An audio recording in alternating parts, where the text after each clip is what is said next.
What is up, YouTube?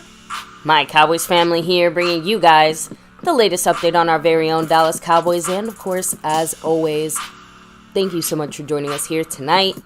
Take a second to hit like, subscribe, hit that notification bell, follow us on all social media at MyCowboysFamily, and of course, hop in the Discord. The link for that's in the description box down below. Not a victory. Not Monday. A victory Monday. Very sad Monday. Thanksgiving did not come earlier this year. Yeah, not a good bird yesterday to digest. But we're going to discuss it, recap and rants, as you'll hear throughout tonight's stream. Yeah, I think it's a lot easier when we get our ass thoroughly kicked to kind of get into some of the details. It's obvious all the things that went wrong, but much like we saw yesterday, this was definitely a game of inches. So we're going to talk about the difference that 6 inches can make to success or failure. And, of course, all the other details and in-betweens. Trying to Make not sense necessarily of this, right? turn the page because... You got to move on, but listen, we'll talk about the reality of the situation. How's that sound? Exactly. Better? And, of course, as we get rolling here tonight, guys, yes, there's some people we have to shout out and give the love and the appreciation some ballers to. That keep balling. Because guess what? It's easy to be a Cowboy fan when it's good, but it's even harder to rep it when your team is down. So, hey, thank you to Snug X. You know why he's here. He's not just representing these last 2 weeks in a row, back-to-back as a sponsor of the week. Woo. He's back-to-back in the Cash App 12 weeks in a row. Yeah. 12, that's 3 months of domination by Snug X. Yes, we all know why he's here. And by the way, Jason Renfro, he's here too. He's got 2 on it right now in the stream, boss. Why? Because of the pre-stream drop, taking the lead right off the top. Skeptical fan, much love. You know, Skeptical fan, big winner on the jersey raffle yesterday from the Lunatic. And he's also the gifting champion. So he's representing that top spot right now. He had that for 3 straight months, kind of like Snug X in the Cash App. So much love to all you guys representing it. And because it was a Skeptical fan drop, and it was a drop done in the PayPal side of things, as you can see, baby, there's ways you can drop the love through the Super Chat and gifting memberships and jumping into the membership. You get on the board, the thanks button. But there's 4 other ways that's more into the Snug X Cash App side of things. And that's kind of what you saw with Skeptical fan kicking off this week. Of course, you have the Cash App, money sign My Cowboys Family, the Venmo at My-Cowboys-Family, the regular PayPal link, and last but not least, that Streamlabs link lets your comment show up on screen just like a Super Chat. You see that PayPal in orange? That's what Skeptical fan did. And he's in the lead, not just the overall board, but also in the Cash App kingdom. So appreciate him. Will he break the big streak of Mr. Snug X? We'll see. Remember, 20 is the all-time record by Jason Renfro. That's 8 away right now from Mr. Snug X. We'll see what happens there. And baby, as we always do here in My Cowboys Family, good, bad, or ugly, we got the fantastic love from the family here and the memberships, Navy, Blue, Silver. And you got the top shelf star level and the over everything level. Without further ado, the nightly shout-outs. Much love to Skeptical fan, Jason Renfro, Dwayne Broussard, the top dog, Lincoln Kane, Mary Alvarez, Andy Potch, Marissa Sparkle, De Lunatic in that fantastic raffle. And never forget the over everything spot, which you may see him this Saturday night, Mr. Seabass. That's right. In the house, repping that star over everything. All these people. Appreciate you guys. Top shelf here membership, but we got all kinds of membership, and appreciate you guys that drop those emojis, even if they're anti-Eagles. You know what? Fuck the Eagles. Keep dropping them. Fuck them. 5 is always greater than 1. We know this. That's always factual. So anyways, guys, as we move on from that, and we're going to get into some Cowboy news, info, and updates here. I don't know if there's anything else I got to shout out other than the people in the chat, right? The people making it happen in the chat. Let's go, of course. By the way, I did want to take a quick second. We'll be responding to the emails very likely tomorrow. Obviously, today was a bit of a crazy day. So, with that said, guys, thank you to Rolando Rodriguez in the house, all the way from South Texas. Yeah. Amazing games, much love. Soon to be repping some MCF gear there. Yeah. Colin K in the house. Again, we wish we look forward to breaking it down as much, just because obviously it's easier to break things down on a Victory Monday than it is on... These are the tough ones. Not Victory Monday. These are the tough ones. But you know what? These are the ones we learn from the most, right? So... I hope the Cowboys learn it. According to them, they are. But it's one thing for Micah to say it. It's another thing for the team to do it. But that's, again, jumping the gun here. Thomas Garrett, the superior Garrett. Mike Aldana in the house. Pioneer, much love to you. Stephen White, of course. And by the way, very unfortunate timing for those of you who walked in to the stream right as I made my little 6-inch comment. You know, just saying. Here at MCF, haven't had to worry about that, obviously.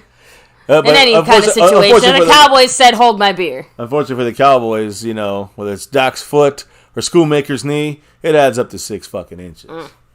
So, LT, of course, in the house, which, you know, respect to you, not respect to your team. And congrats to him. Fuck the Eagles. But hey, I gave him his congrats already. Exactly. Hey, we know. Dwayne Brassard, the top dog himself.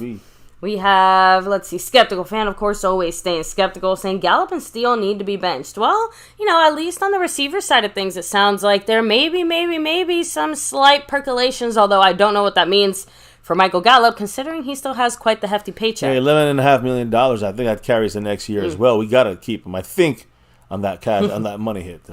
Oh, Seabass. I have to read this comment because it cracks me up. He said, trade deadline, a plethora of available talent. Oh, we like our guys. To T-minus 24 hours later, basically, Martavius Bryant hasn't played since 2018. Yeah. It's the, you know, T.Y. Hilton situation on repeat. In the sense that the Cowboys had the chance to make a move while moves were able to be made, and now we're kind of left making moves with the scraps. Yeah. No offense intended to anyone. Guys, anyone surprised about that? It's what we always say here. It's the circus, or AKA the clown show. We have DOD in the house. Metalbird Cowboy fan, much love. Of course, Fuego, bringing the heat. Fire. David Lara said, I still blame Jones. Hey, look, Jerry Jones needed to suit up. Right? Freedom First was first today. Good for you. Always glad to see it. Stubby, 1085. I still can't believe that game. Yeah, we're going to talk about it. You guys might not like everything I got to say about every single player, but we're going to talk about it tonight. I hope you guys buckle up for this one. Steak Aguilar 04. It's still Puro Pinche Cowboys for life. No matter what. Know it. No matter what. Let's get rolling. And even today, some of the NFL news is, as always, very Cowboy adjacent, in particular, in this case here. So, anyways, yeah, I mean, but the thing is that right now in the NFL, a lot of stuff going on. We're going to look at the upcoming schedule for the Cowboys, but you see that Week 3 Cardinal game, we lost to them. Kyler Murray, NFL-wise, is going to start now for the Cardinals. Bah, who cares? We don't see him again. Hey, maybe they play the NFC. If they play one of the other NFC East teams, maybe they get a better chance to beat one of them. Who knows? Now, what about the game we got coming up here? And hey, we're not jumping the gun. It is officially Giants week, but hey, listen, they are trashed up. But we're going to give a quick sneak peek here of the Giants. But Daniel Jones, as you guys, we kind of weren't sure yesterday, but yeah, it's official. He is out for the season with a torn ACL. That was said to see it. That was said today after the MRI. He's going to undergo surgery. The plan is, of course, being ready for the 2024 season. With Daniel Jones out for the year, Tyrod Taylor still, of course, on IR since this week. He's out for 3 more weeks with a rib injury. The Giants' healthy quarterbacks are right now undrafted rookie Tommy DeVito and veteran Matt Barkley, who signed last week to the practice squad. That's the Giants' quarterbacks. Why do I have a feeling that someone's going to pick up the bat phone, call Jerry Jones, and say, how's Trey doing? The Cowboys will definitely not trade him to the Giants. I know, I'm just saying. The Giants have 3 more games, of course, now at Dallas, then at Washington, and then versus New England before their bye week, which maybe they get some of these guys back. The Giants also are losing right tackle Evan Neal. He suffered a left ankle sprain against the Vegas Raiders yesterday. He previously missed time with a right ankle injury. So they might be without an offensive line, another starting offensive lineman. They're in trouble, and it shows. What do you think that bodes to their third-string quarterback? It's bad for the Giants, and there's no reason. We should destroy these Giants. We'll talk about the Eagles in a minute. There should be no, and again, doesn't mean we're great, guys. If we destroy the Giants, I don't care. That's what we're supposed to do. It's not anything to celebrate, or we can just stack some stats up, but it's not going to be real until we beat the Eagles or the Niners. So the Cowboys, we're opening up in this Week 10 game against the Giants as 15.5-point favorites. Which, as you just heard me go through the injuries they have and guys they're missing and issues they got left and right and upside down. No Darren Waller, he's out. Just saying, we should beat them by 21 or more points. I also don't think I've ever seen that high of a number before, like maybe close or something, but 15-point favorites. That's a tough one, too. That's like 3 touchdowns when you do the adjustment math, right? 18. A couple 2-point conversions in there. Yeah. But the thing is that the thing that's crazy is that, again, you're right. You don't see those kind of point spreads, and the Cowboys should win by 20 or more than that. Honestly, the way the Cowboys right now should be pissed, and the way we played against the Eagles, it was a battle. Don't get me wrong, guys. It was a tough battle, hard fought. Cowboys came up short, but it's to me that we were the better team and we should have won this fucking game. That's what makes me angry. And do the Cowboys have enough to do that when it counts, whether against a good team in the regular season and in the playoffs? We haven't seen that yet since 27 fucking years. And that's my issue. People want to take, we got a lot of games left. Yeah, we do. Fuck all that. We didn't win the big ones when it mattered. I'm already half ranting. You're going to hear me ranting throughout this fucking stream tonight. Anyways, let me get back on track because we do have to talk about other things. I know, but I have to disagree with your point that we were the better team. I think, I said it throughout the week. Both teams are more or less evenly matched. You can, give 1 point or another to the other side. You're right, though, that the team who actually showed up and played was not the same team that we were expecting. Like, the level of football that we have seen from this team, like, the better team did not show up on the field today. Listen, I hear you saying. Yesterday, sorry. I agree with you. Of course, they won, so they're the better team. But we had the chances. We gave it away. We gave it away to the Eagles, and the Eagles took it. That's all they did. I mean, they did what they're supposed to do. That's not special. We had this game. We controlled this game. We really had this game, and we gave it away. Now, was there issues throughout the game on defense? Fuck yeah. And that's something that I hope one day we fix. The Eagles basically did pretty much exactly what the Cowboys do, just better. Again, they still had absolutely dog shit sloppy play, but they still won. Yeah, well, right? They still consistently keep winning. They made the difference. In the inches, they got it right. In those fumbles, they got it by an inch. They recovered those fumbles. The football luck was definitely on their side when it came to the ball turnovers. My point is that they made their fucking luck. They made their luck. We didn't.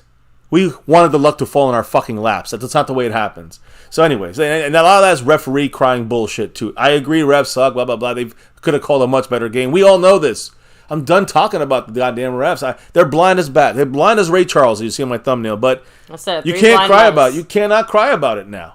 You can't cry about it then. You have to overcome it. And the Cowboys still almost did that. We had, even with all that ref brouhaha bullshit, we still had like 3-4 opportunities just right there at the end of the game to win the game. That's not counting all the other situations. And yes, there's like 3 instances where you can look at where the refs, kind of stuck their fingers in the pie by not calling something or missing something or whatever. Again, those 3 plays were not the make or break reason. Listen. Back to you, baby. We'll get into this a little more. It's going to be a 3-hour stream otherwise. There's definitely reasons why, and I hope LT stays in. I see him in there. Look, control the game. There was a point you guys were up on us, and they gained control. But outside of that period, I thought the Cowboys had control the rest of the game before and after that point. So, yeah, there's a small portion of time the Eagles had more control than us. I agree. We gained that back, and we kept blowing it over and over and over again. Listen, what's the answer? What's the answer to all of this? Because Stephen Jones got an answer, right? And you guys are saying it in the chat already. Who's about to save our season, right? Guys, Stephen Jones is going to save it. You know how? Because he's bragging about the fact that we're going to be looking at veteran receiver Martavius Bryant, who was recently reinstated by Commissioner Roger Goodell, is having a workout for the Dallas Cowboys tomorrow. Wide receiver hasn't played since 2018. All right, or I'm sorry, he hasn't played since 2018. He was with the Oakland Raiders before they were the Vegas Raiders. They were the Oakland Raiders. And why was he suspended in the first place? Marijuana. It was stupid. My point is that we wanted another Randy Gregory. So look, Martavius Bryant expected to work out with the Cowboys tomorrow. He supposedly has a visit with Tennessee after that. You know how that goes. It's like he's putting pressure on Jerry and Steven to go sign him, and that's the big move for the trade deadline for the Cowboys. So again, we don't have him yet. And Stephen Jones spoke about it, but I'll save it for a second. Let me explain who Martavius Bryant is. He's 6'4", and he runs the 40 he used to run the 40 in a 4.42. Of course, like I said, reinstated after dealing with an indefinite suspension for the weed, for marijuana, guys. Yes, Cowboys have an empty spot on our practice squad. Remember, we got it sucked up there. Saulbert was stolen from us, and he went to the Houston Texans. They love our Cowboy players, but they got him in there, right? And this archaic marijuana policy that was basically stole years of Martavius Bryant's career. That's why he's on an indefinite suspension. Now that it seems like maybe he's grandfathered out of that shit. I don't know what's going on, but now the Cowboys can evaluate where he is. Again, he's 31 years old. He's going to be physically following suspension. He's like the cheap. He's like the knockoff version of the knockoff version of the knockoff version of Odell Beckham Jr. I'm just saying, like, I'm just throwing it out there. I'm making a joke. I know, it's just but like, physically speaking, the only positive thing you can say is that he doesn't have the same NFL wear and tear on his body. That knife kind of cuts both ways because, well, he also doesn't have any recent NFL playtime or experience. So you obviously have to expect that if he lands himself on a roster, he's going to be a little rusty. It's going to be some time working back in. He ain't the savior. Some people are like, yay. No, calm down. This is Jerry Jones doing his Jerry Jones things. Stephen Jones doing his Stephen Jones thing. Martavis Bryant is probably a shell of himself, and if he's good, he's not going to be good enough to, like, who are we going to replace? We're going to replace Tolbert? Everyone wants Tolbert out there. We're going to Martavis Bryant going to come in there? Replacing Michael Gallup? $11.5 million, or a guy who's on our practice squad? Come on, guys. Yeah, the Cowboys will literally go down with the ship before they have Bryant in there taking over Gallup's, like... Bryant's not going to be able to take over. That's the whole point I'm trying to say. Okay. Wait. That is literally my whole point? Okay, I thought you meant, like, he's good enough to take over. No, I'm saying that it's going to be a cold day in hell before the Cowboys even try to attempt that, because let's say Bryant goes in there and somehow was playing like Odell Beckham Jr. Cowboys would not give a flying fuck. They wouldn't care. Yeah, I mean, I guess, like, when T.Y. Hilton came on, the reason that they would pump it up is because it'd be a find by Stephen and Jerry Jones. That's why they would pump up Martavis Bryant. But baby, I don't care how good Martavis Bryant may be or may look or he may feel, it ain't gonna happen. He's not better than Tolbert. He's not better than Gallup. And that's a waste. This is a stupid fucking move. I don't disagree with that statement. No, I know. I'm just saying to everybody. I'm just making sure that everyone understands that this is like you guys are saying, T.Y. Hilton at best. I mean, T.Y. Hilton, at least we know, can still play football. Odell Beckham we thought could play football. His knee holds up, right? I mean, that was a little too early at the time to get him on here. Yeah. But then you got, Martavis Bryant. He hasn't played in 5 motherfucking years. And that's how the Cowboys are going to try to quell the fan base? Come on. It's laughable. It's laughable. So, anyways, Stephen Jones, of course, had to boast about the prospect of getting Martavis Bryant. So he said this, quote, "He's a guy that's a big, strong, fast wide receiver that we'll certainly take a close look at," end quote. There's real due diligence. When the Cowboys say dude, that's due diligence. And they are going for their home run hit here. Can we take a close look at our second round pick? Can we go back in time and do that? It'd be nice to look at that there, Stephen Jones. But hey, Stephen Jones actually talked about LVE as well. He said, quote, "Oh, by the way, LVE is still on IR. He's not looking to be back anytime soon still." He said, quote, "That's a question. That's a question mark as to when LVE will come back when or will he come back this year. I think that's a work in progress, but it certainly won't be this week, or for that matter, probably not in the next couple of weeks." So no LV on the horizon. It almost sounds like he's out for the year. I was going to say, the fact that we're having this discussion, it sounds like if he somehow is maybe even close to being ready to go, don't expect it till like week 17 or 18 or something. And I imagine that the Cowboys' playoff hopes / situation might have an impact there. Throwing that out there.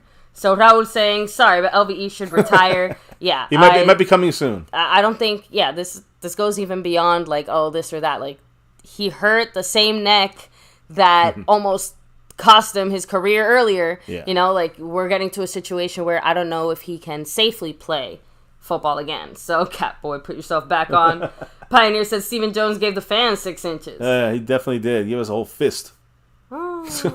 Sorry for the graphic. Man. By the way, Martavis Bryant is like Colin Kaepernick in terms of how long he's been away from the sport. Hell no, said Seabass. Exactly, guys. Again, practice squad receiver, hoping he could be a 53-man roster guy, 6th guy in our receiving core. He ain't nothing special. And until he proves differently, that's the way I'm going to look at this move. Ain't nothing special. Yeah. Honestly, I can't even fault the Cowboys for rolling with LVE. He was giving us solid, consistent play. Obviously, he wasn't playing to like first-round linebacker expectations either, but he was solid, he was consistent, he was growing and developing within Quinn's scheme, and he was able to effectively kind of command things out there on the field since he was one of the guys who wore the green dot quite a bit too. So, LVE wasn't out there making big plays or anything, but he's definitely missed, and I will be sad to see him go as of now just because we don't really have anyone to fit that role in this moment. I'm going to disagree with that because I do think that that right now, Marquise Bell, who's doing unbelievable. I don't know how long he'll hold up, but he's doing a great job there. And Damone Clark's doing a solid job. They're doing good jobs. Do we need that third linebacker? Probably. That's what I'm saying. But that was not a knock to like Damone Clark or Marquise Bell, who have done a very solid job of like stopping holding that up. run. It's just about the general lack of depth at that position. Imagine how much more effective Marquise Bell could be if we weren't forced to rely on him as much. Although you could also say that maybe he wouldn't look as good if he wasn't getting as much play time. Listen, there's him. There's we use our safeties. Wanye Thomas can drop down there sometimes. We're not even using Wanye Thomas. I don't even see him out there. Israel Mukuamu, he's another guy. Don't see him out there hardly at all. So is this a Dan Quinn? He's rolling these guys out slowly. What the fuck is he doing? I don't know. But I think linebackers, not having LVE means we can't take as many of the risk and chances with some of these other guys. Good point. We can't get as cute as we were getting before. So that's genuinely how I see it. Again, LVE was not going out there going to be that guy, but he did so many little things, did so much of the grunt work and stuff. It allowed everyone else to fly. I think the main thing about LVE, he gets you snaps in there, right? At middle linebacker, I know you have number 32, Rashaan Evans. These both, we can use LVE can last longer if he's managed better, and I think that's the key. I think Dan Quinn always tried to do that, but we were kind of a little lacking there. Till we lost them. Now we had to move with their guys and hope for the best. They're doing well, but I think you get LVE back, you get a guy who gets you 25, 30 snaps at least, and that's taking a lot of heat off of the other guys who can play fresher, who can play better at what they need to do on third downs. You can take LVE out, that kind of stuff. You keep them there first down, some plays, but I think the way we used LVE and made him last the whole year was rotating him in and out, not starting him for 80% of the snaps. That's how you snap his fucking neck, and that's what happened to him. So we overused him, and now we get no use from him. Everyone's got thrown into the fire, which is great that they are playing out. But we're one injury away again from a fucking defeat here. That's going to take a setback that'll screw us, for a week or two or more if we don't have another linebacker. We do have Rashaan Evans. We do have Micah Parsons who drops back in there at linebacker. That's, an injury away from really struggling once again and really scraping the bottom of the barrel. So that's the importance of LV, I think, as well. Anyways, any quick comments on all this stuff that Stephen Jones said before we move on to the game? Which, yes, the game has got to be discussed. The recap. So real quick, more play time for Juanye and Izzy. I agree. Said Seabass. He agrees with you. Clark motherfucking Kent said we should use 40 in the red zone. He's a beast. You got to do a lot of things in the red zone. Trust me. Number 40. Who's Lipke? Oh, yeah. Lipke, but yeah. Don't see Dallas Cowboy 92 throwing out there. I want to see Rashaan Evans at middle linebacker. There you go. I mean, he does get some snaps, and there's a big guy. He made a dumb, big fucking penalty, though, didn't he? On special teams. The hands to the face that gave him the ball. Yeah, Brandon James, the Jets had a very unfortunate ending to their game today. Yeah, that's right. I forgot to talk about it, but F the AFC. But Retro Scotty, by the way, he's throwing down a $2 holler to kick things off on the official side of things. Yeah. And if I'm not mistaken, take over as a stream boss. Holy shit, true. Good point. Retro Scotty, the stream boss, taking that banner from Jason Renfro. Thank you, Retro. Much love. He's second on the board. Of course, Skeptical Fan is currently first on the overall board. Oh, he said offer steel condoms so he can practice safe sacks. Yeah, we need... I think he needs more like a dental dam because that man cannot stop anything from going through. Listen, we'll talk about him in a minute. I got my gripes. But listen, when it comes to this, by the way, much love, Retro Scotty. He's got the stream boss. It's the man, Retro Scotty. Check out his channel, by the way. You look at the Cowboys right now in the NFC playoff picture through week 8. Through week 9. The Eagles are 8-1. The Lions are 6-2. The Niners are 5-3. They're on top of their division, and the Saints are 5-4 on top of their division. The wild card teams, the Seahawks have the Cowboys in a tiebreaker. So the Seahawks would be the 5th team right now. They would play at the Saints. The Cowboys are the 6th team. We'd play at the Niners. At the Niners, week 1. In the playoffs. And then the Vikings in the 7th spot would be playing at the Lions. That's the way things would shape up in the wild card round right now. In the hunt right now, the Commanders are also 4-5. The Falcons are 4-5. The Bucs are 3-5. Of course, the Bucs and the Falcons can also try to get that division as well. So that would be the 4th seed. So that's the way it's looking right now. Halfway through the season? Yeah. The next 4 games for our Dallas Cowboys. Let me throw it up on the screen. I'm going to start off happy, guys. This is MCF happy. Giving you the positives of yesterday, but.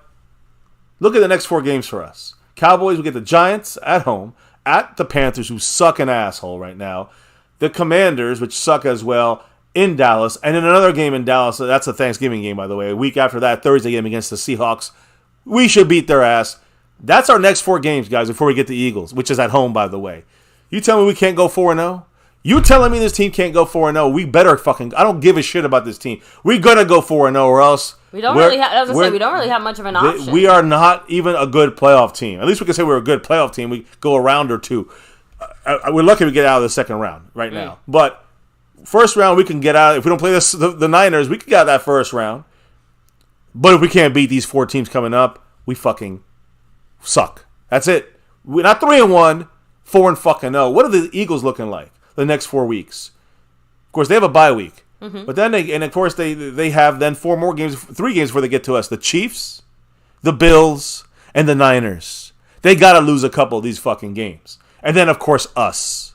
Now, we're 2.5 games back. And we win our game against the Giants. We're 2 games back on the Eagles. They have tiebreaker. But if we beat the Eagles, we're 1 game back. We're now NFC East is a tiebreaker. Not the. So we are really... Things could... If they falter twice and we beat the Eagles... I'm just saying we passed them up, and we're the NFC East leaders going into the end of the month. I know, but LT rightfully pointing out, even if the Eagles go 3-2 in their next 5 games, and we go 9-0 all the way, they still win the division. And the fact that we lost the games that we lost to other NFC teams, it wasn't like even AFC teams like that, also hurts us a bit. I would have to see with the tie-breaking situation, but it starts in the East. And I don't think the Eagles lost to anybody in the NFC East, neither did we, other than each other. I don't expect them to lose to anybody in the NFC East outside of splitting with us. My point is that if we end up in a tie with them, meaning they blow a game and we beat them, of course, they only have to lose 1 out of their 3 games and then they lose to us. So they go 2-2 in their next 4 games.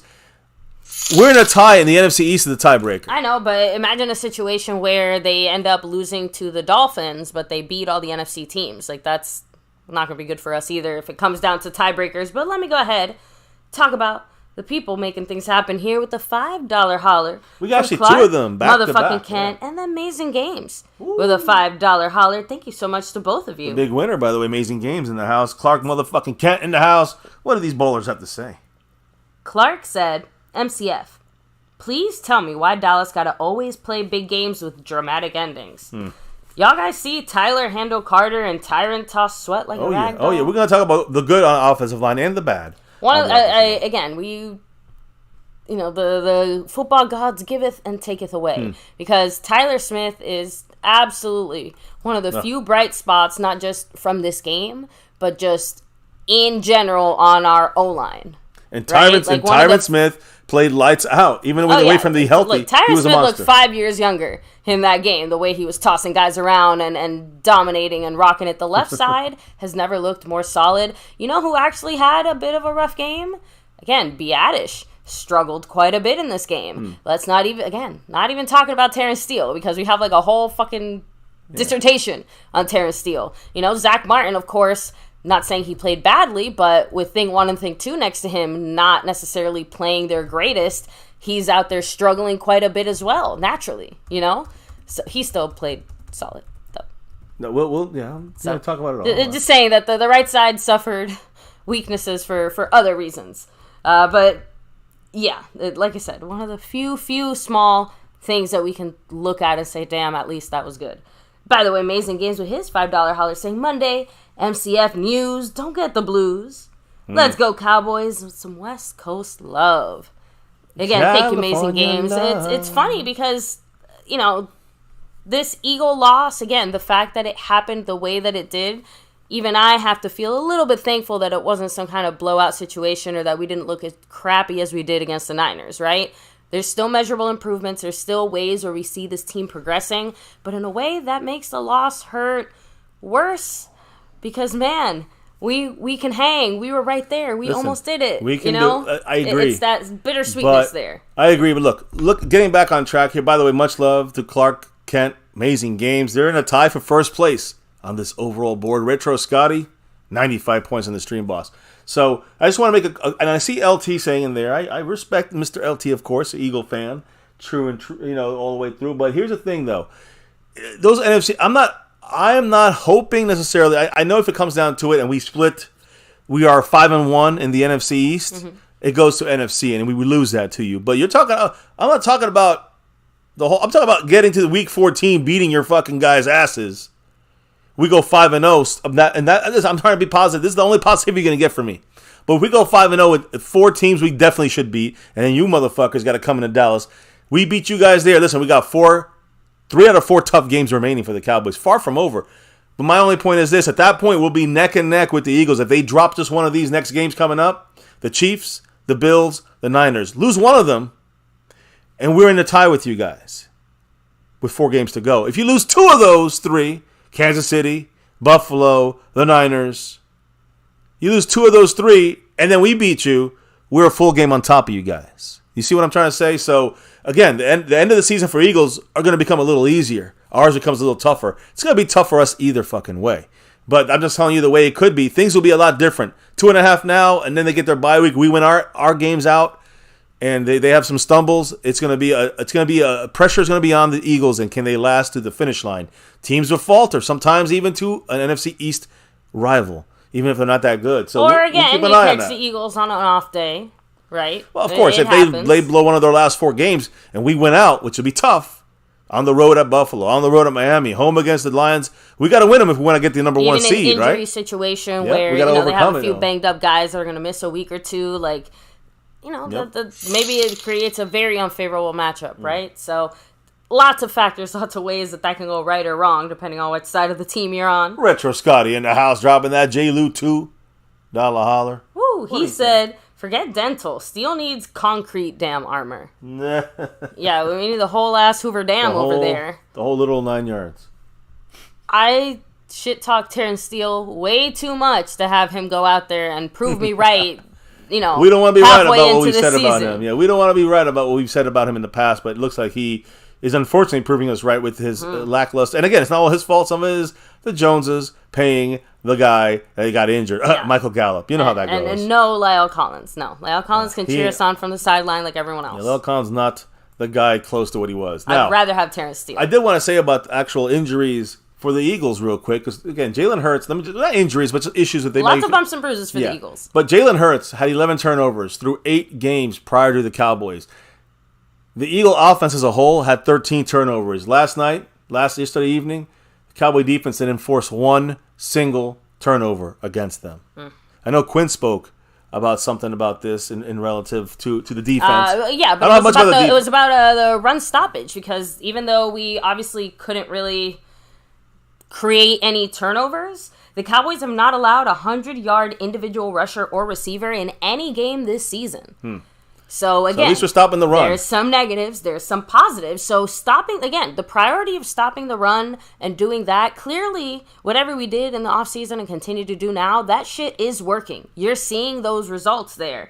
It's not, Quinn said, it's not something that they were talking about internally. It's not like they had that as a goal up on their board or anything. He said, quote, "It's the first time I've heard of it."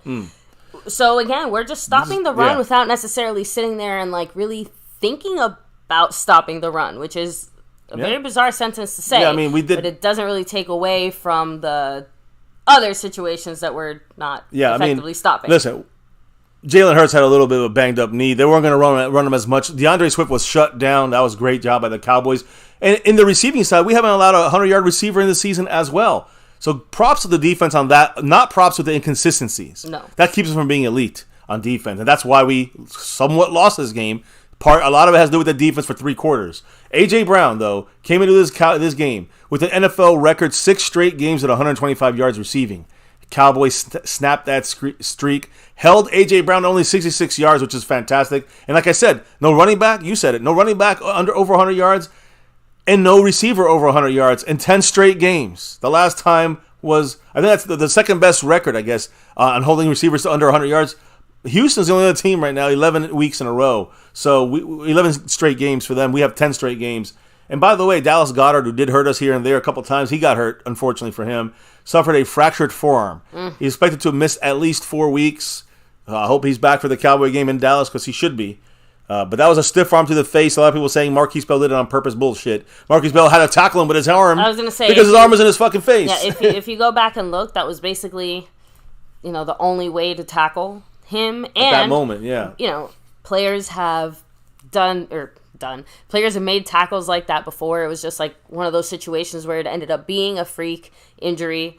It wasn't like any kind of actual out there maliciousness or anything like that. Where even I can admit there's a few times on both sides, right?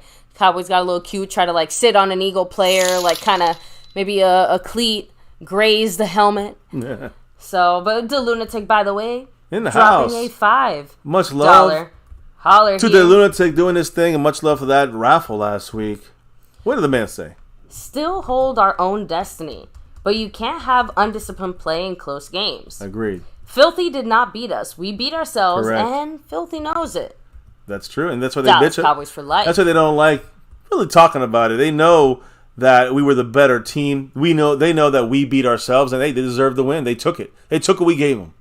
But it doesn't go. It still is not. They know that we are the better team. We still lost this game, and that's what makes the difference here, and that's what will make the difference in the playoffs. Unfortunately, we could be the better team, but we'll lose to a team that knows how to handle shit better. Yeah, and the thing about football is you can be the better team for 3.5 quarters.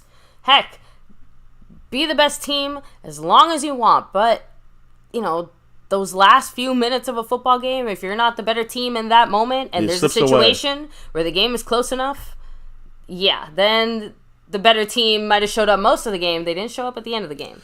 And be honest, throughout the game, we weren't showing up. I mean, we were just better based on skill. I think more than it was heart and effort. It felt to me like the Eagles kind of had us there, like they always could make the pressure play. We had to get 3 or 4 chances to get one touchdown, which I'll discuss in a minute. Because when you look at this game for the Cowboys have now it dropped. I don't know what it was. I think it was 28% chance to win the NFC East. We're down to 16% chance to win the East because of this loss. So in nearly half of the scenarios where we win the East, we would still earn the number 1 seed in pretty much half of those scenarios. So again, that's how important the East is. It's for the NFC, not just the East. But those chances now are down to 7% overall for the Cowboys to win the NFC East. I mean, to win the NFC conference. But again, it's like I said, manageable if we get the East. It's manageable if we get the conference. Long season, but this is who we are right now, guys. That's the way. And we've shown too much of this year to say, oh, we're going to change it by the playoffs. Or we'll get lucky and go in there as the number 1 seed. We got to earn it, and we got to show it, and they haven't done it yet. The good news is, of course, as we know, Cowboys should definitely make the playoffs. We have a greater than 90% chance to make the actual playoffs right now. But we reached a point where we're going to have to go on a run, and I showed you the schedule already, and get some help from the Eagles. I talked about their schedule now in the next 5 weeks to avoid another tough road in the playoffs. We might have to play the Niners first and the Eagles next. I don't know. We might have to play the Lions first, then the Niners, then the Eagles. You guys feel me? I mean, or we can try to, we got to get up. We waited too long now to try to make up these games, try to be that number 1 seed. We needed some of these games, some of these wins with the easy win against the Cardinals, not to look so shitty against the Niners, and damn, letting this one slip away against the Eagles. This is costing us, and this could cost us the playoffs, the Super Bowl chances. So, again, you look at this, the Cowboys have just 1 road game, as I showed you in our schedule. 1 road game between now and December 17th against the Bills. That's only the Panthers in a couple of weeks, and then the Bills on December 17th, followed by the Dolphins, and then the Washington Commanders at the end of the year. That's our road games. But we got to win our games now at home. Again, guys, we have an 11-game home winning streak. This shit should continue with the schedule. I showed it already, the schedule we have. And I'm going to be honest, guys. We talked about the Giants. We're up by 15.5 point spread. The Cowboys could probably win the next 4 easier games we got on our schedule by 300 points to nothing combined. And I still have an issue with this team doing well in the playoffs. Again, they're not showing me anything against subpar teams. It matters that you kick the ass of the not-so-great teams. Heck, it even matters if you absolutely lay the smackdown on them and not just beat them. But that's only like one part of the equation. The other part is you got to go out there and beat the good teams too. Exactly, and that's the part we're missing. And again, we're doing that like in an 80% rate. Recently, we're not doing it at all this year. Unfortunately, well, just that's because, the problem. Well, we played a good team or two here and there, but let's be honest. There's 2 teams in particular we played that we knew were the barometer to give us the weather for the rest of the season. We failed both. Yeah, Amazing Games didn't fail though. Amazing Games said I got 5 on it, and he said I'm in first place. What did the man say? As he takes Mr. Retro Scotty to 87 Fergie's points right there. He said the game is over. Let it lie. On to the New York Giants. Let's baptize them. Oh, trust me. Cowboys awake. Trust me, Mr. Amazing Games.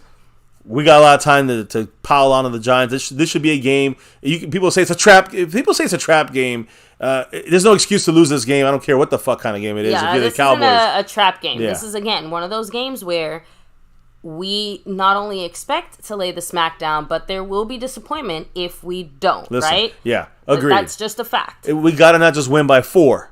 If we win by 4 and everyone's happy about it, then I got disappointment from the fan base. If our offense somehow gets stopped and we only score like 18 points or something, like, I'm sorry, that's disappointing. Or the defense keeps allowing against a subpar third, fourth string quarterback and a subpar offensive line and no tight ends. And I'm just saying, like, if we let them score 20 points on us, even if we win 28-20, that's fucking embarrassing. Case closed. There's no joy in this. Don't give me the shit about it's a rivalry game. It's the Giants. Fuck that shit. This should be a destruction. And if we destroy them 40-0, all right, cool. Let's move on to the next game. That's the way I'm looking at it. Said 70 burger, or it's not real. That's a lot. But hey, we win 40-0. I'll be happy. But that's it. Doesn't mean we're going to win in the playoffs. We might not win a game in the playoffs because we're not ready yet for the big boys. We just beaten the little boys. Look, Cowboys always take the hard games. Yeah. And they take it right up. No, we'll stop there. But look, I'm not finished saying good things here. The Eagle game, listen to this. Really quickly, this is why I say the Cowboys are the better team overall than the Eagles. I got proof for this. Listen. Time of possession. Cowboys, 29 minutes, 42 seconds. Eagles, 30 minutes, 18 seconds. Basically, split down the middle. Mm-hmm. Offensive plays, we had 70. They had 59. Foo. Offensive yards, we had 406 offensive total yards. Eagles had 292. Defense held them down at the end. Total first downs, we had 27. They had 20. And, again, sacked. Cowboys, we gave up 5 sacks with our offensive line, and we lost 42 yards. Those last 2 sacks by Terence Steele, the killers. Philadelphia got 3 sacks they gave up to the Cowboy defense. 2 of them by Micah Parsons for negative 24 yards. Obviously, the Eagles. But, again, my point here is we are not just with this team hanging with them, but we really have the offense that's better than their defense by far. Our defense definitely helped slow down these Eagles, which are very good. Listen, here's the end of the good, guys. So here it is. I'm getting it all. I'm shitting it out the system. Cowboys proved we can contend in the NFC against a team like the Eagles. Still can't beat them, but at least we can contend with them. We can hang in Philly in the NFC Championship game. Conference championship game. We can hang with this Eagle team. I know it. You guys know it. The Eagle fans know it. The Niners, we got to prove it still with them. I don't believe it yet. But the Eagles, we can contend. We know this. Dak is playing pretty good football right now. Let's be all honest. Even the Dak haters, cover your mouths and cry somewhere in the corner. Dak is doing fucking great. But some of the Dak lovers are going to hate what I'm going to say because Dak fucked up a couple of plays. And one, I called it straight on the stream. Live on the stream. I called it.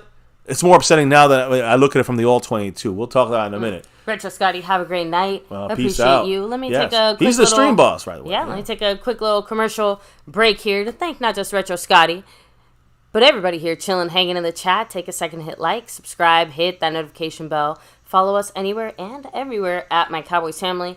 Hop the Discord, link for that's in the description box down below. And an extra special thank you to the sponsor of the week, SnugX. Cash App King is SnugX. You know why he's here. 12 straight weeks. Much love. Skeptical fan. He's the gifting champion. No one's on the gifting board right now, but on the overall board, Skeptical fans got the Cash App lead. Amazing Games got the overall lead.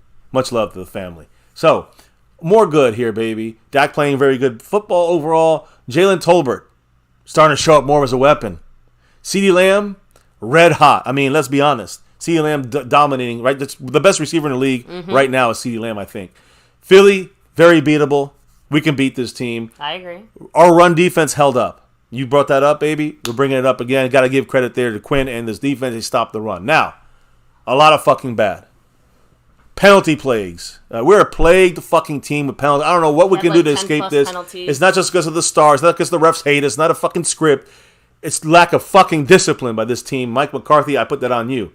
Some are very close, little ticky-tack fucking fouls. Guess what? It happens. They look for more against us. You got to not do as many penalties against us. Even if you take those 2-3, maybe possible ticky-tacky, still had 7, 8 penalties. That's still a lot. Dumb fucking undisciplined penalties. Red zone inefficiency. Crept back up in this game at the worst time 4 times. 3 out of the 4 times on the last drives. We had slow start once again. We were down early. No offense, and then they scored right away. Boom, we're behind that fucking 8 ball again. Offensive line, even though there's some guys did good, a couple guys, Terence Steele fucking up. No consistency on that offensive line for us.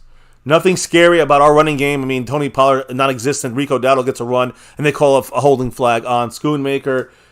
And we cannot get off the fucking field defensively. That's one of the things that killed me the most. That hurts me because that's our face. That's what we're about, is the defense first, and the defense fucks up. And they fucked up 3/4 of this game. Look at Mozzie Smith, baby. This is another thing that bothers me. I know Mark Hosepian, he'll hear this on replay. Listen to our rookies. First-round pick, Mozzie Smith on defense. Second-round pick, Luke Schoonmaker on offense. They got a combined 24 snaps against the Eagles. Combined. Our first-round pick, our second-round pick, 24 snaps between 2 guys. It's like we took those picks and threw them in the garbage. We flush them down the fucking toilet.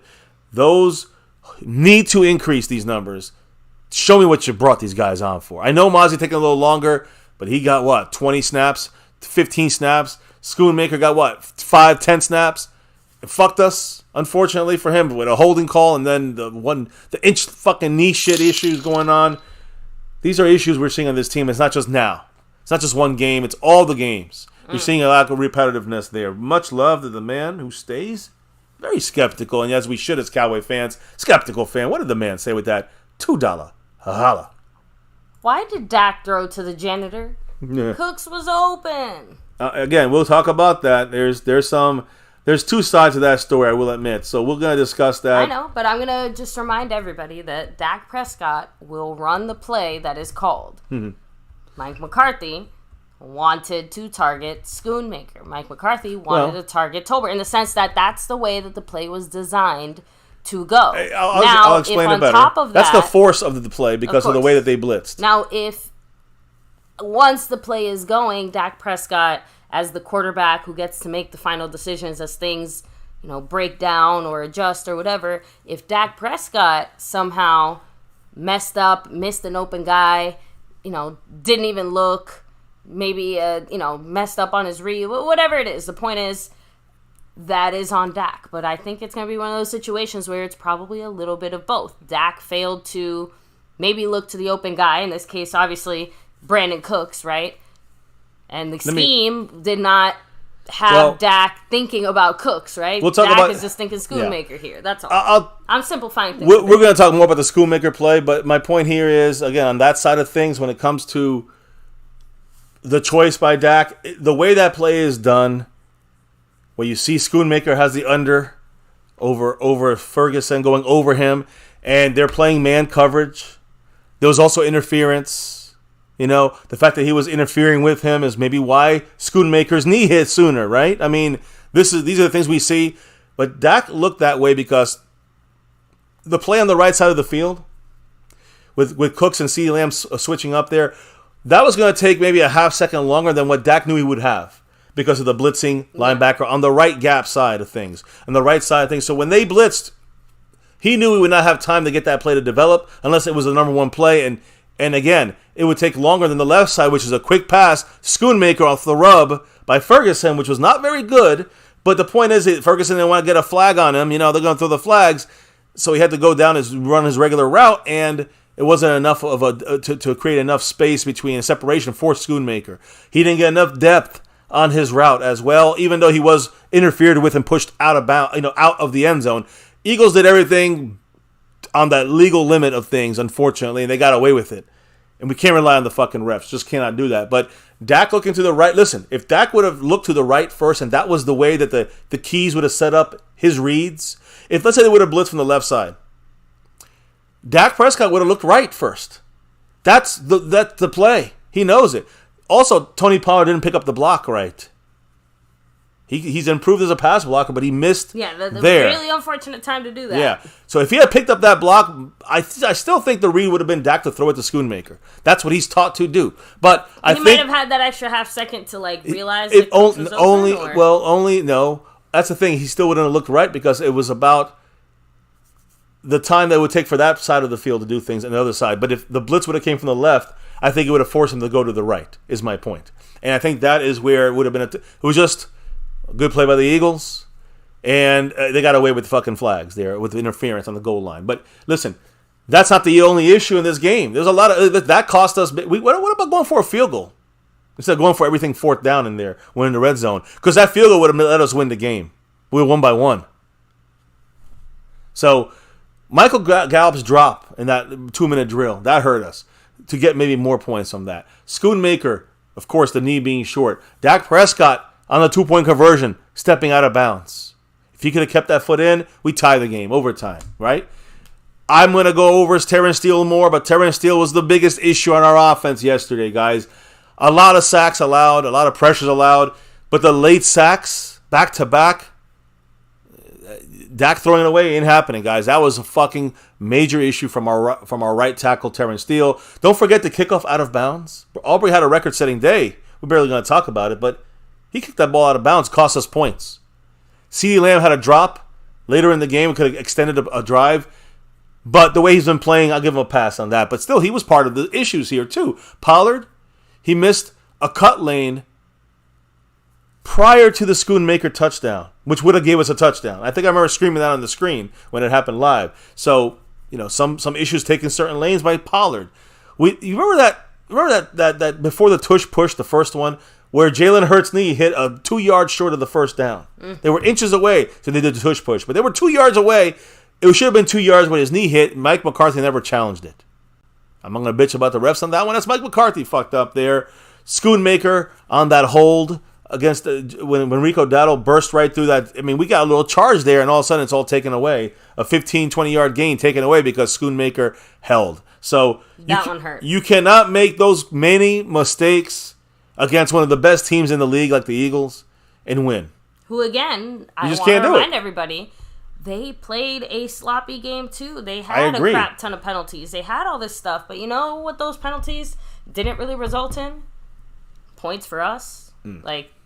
They make mistakes, and they somehow are able to overcome them or not let them hold them down. And that's why they're better, I think, and I hate to say it. We can't even talk about the possibilities of it without it somehow coming back on us. They to me, in that sense, are why, and I hate to say this, god damn it, but they are a little bit of a better coached, organized team than us. Penalties, the way they come out there knowing what the next play is, ready to go. If this happens, then we're going to do that. McCarthy seems confused half the time, and that bothers me. But look, offensive line is where the issues happened. Terence Steele at right tackle was horrible. Listen, what's the solution to this? There is no real solution. So that's a big issue we're going to talk about a little later. Jordan Lewis. J-Lou 2 fucking up yesterday.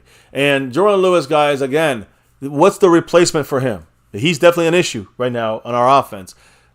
Again, it'll be Israel Mukuamu or all these guys. I don't know. What does he have in mind when it comes to Dan Quinn? Michael Gallup, another issue on this offensive side, where you have guys like, I think Tolbert and Turpin are going to get more snaps eventually as the season goes on. That's what we hope. But when you look at Michael Gallup, all right, he had 36 snap counts, 36 snaps. And Jalen Tolbert had 31 snaps against the Eagles. Very close now. Tolbert has played 39% of the offensive snaps this year.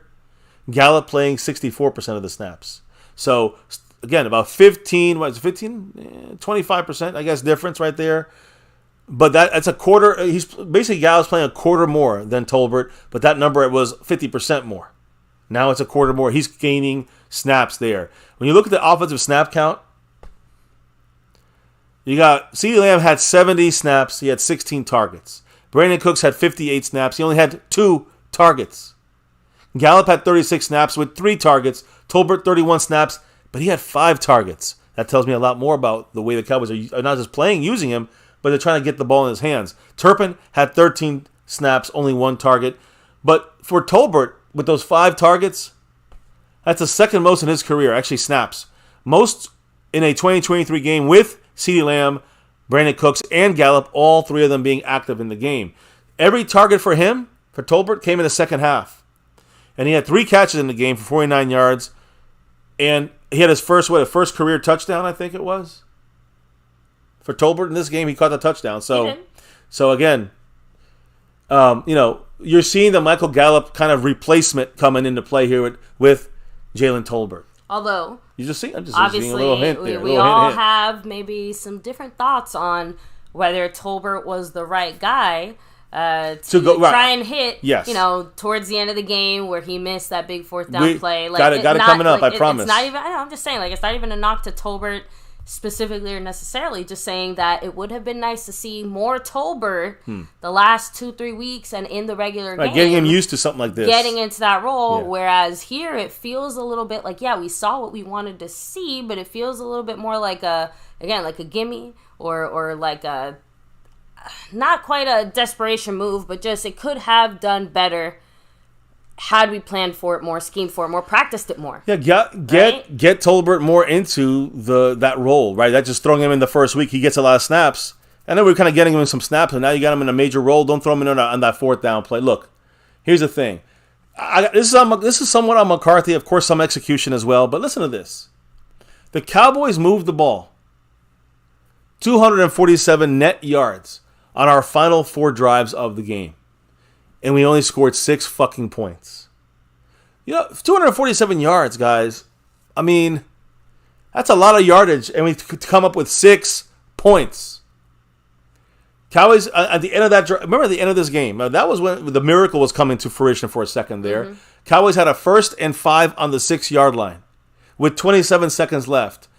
Then we had a false start, which I think was bullshit, but it was either going to be that or delay a game. That false start was on Tyler Smith, and I didn't see the false start on that one. But all right, then it became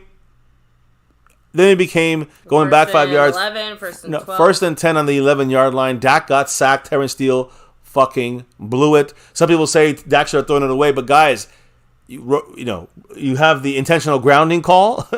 If you throw it away, you lose a down and you lose 15 yards. That would have been worse. So Dak couldn't throw it away, and it was a second and a half he had to make a decision. This is, you can't function on an important play like that without Terence Steele making the right block. Then we had a delay of game penalty. That's on McCarthy, Dak, the whole goddamn offense. 3rd and 27. Of course, was the 5 seconds to go. CeeDee Lamb catch, a couple yards short of the end zone, game over. We went back. We went 21 yards backward in 22 seconds. After being on the 5-yard line. It was 3rd and 27, guys. That is insufferable. That is something that should never fucking happen. And I don't know how we mismanaged this situation once again. The Eagles did their part, for sure, but it was mismanaged. We were not ready. I don't know what happened. Terence Steele, guys. Let me get McCarthy off the screen for a second, but let me just say this about T. Steele here that the Joneses paid all the shitload of money for. Who's coming off this MCL tear combo, and expecting him to be exactly the same as he was. I was afraid of this. I'm going to say this. In some places, they say he allowed 8 pressures, which is unbelievable. I heard other places, 12 pressures. I'll bring it up. But he allowed 8 pressures against the Niners. That wasn't a couple of weeks ago. He allowed another 8 against Philadelphia. This is, against the good teams, he's letting up 8 pressures a game. You can't really function as a consistent offense with that kind of issue happening. So when you look at the loss in the end zone situation, those mismanaged calls, a lot of that is also poor execution, some poor play calling of red zone stuff there. The Cowboys ranked 29th in red zone touchdown percentage and 31st in goal to go in touchdown percentage. And the other thing, I'm going to throw it over to Dak here for a second, because Dak Prescott has the highest completion percentage in the NFL when he's outside of the red zone. 73% of completion percentage. When he's inside the red zone, he's average.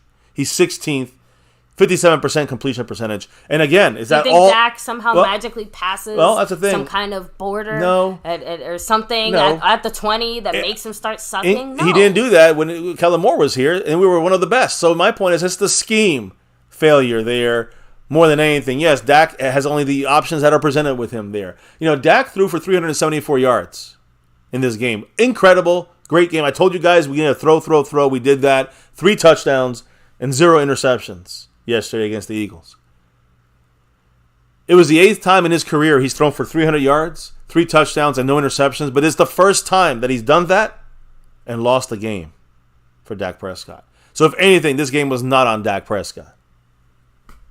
When you look at third downs this season for Dak, look at Dak on third downs, completing 75.4% of his passes on third down.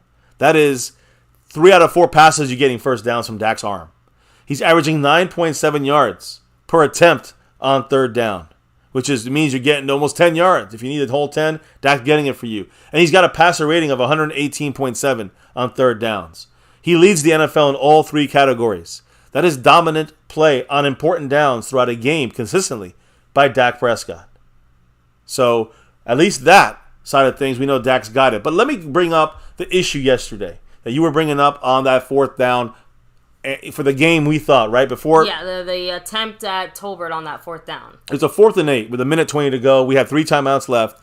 23-28, we're down. We didn't kick the field goal, so we went for it. And we targeted Jalen Tolbert.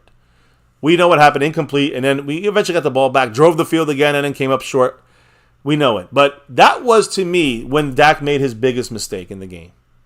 It's not just on targeting Tolbert. Mike McCarthy just said, go to Tolbert. We want to go there.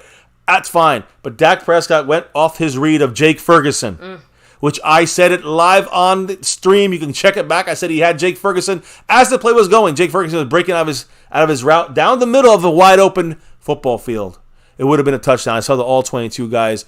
That was a touchdown. It would have been on a 4th down play. It would have been reminiscent of the Patriots in overtime. It was in overtime, but that would have been a major play there. We would have been up 29-28 with the 2-point conversion to go, maybe make it a 3-point game. And remember, this with is a a situation where we would have had basically all our timeouts.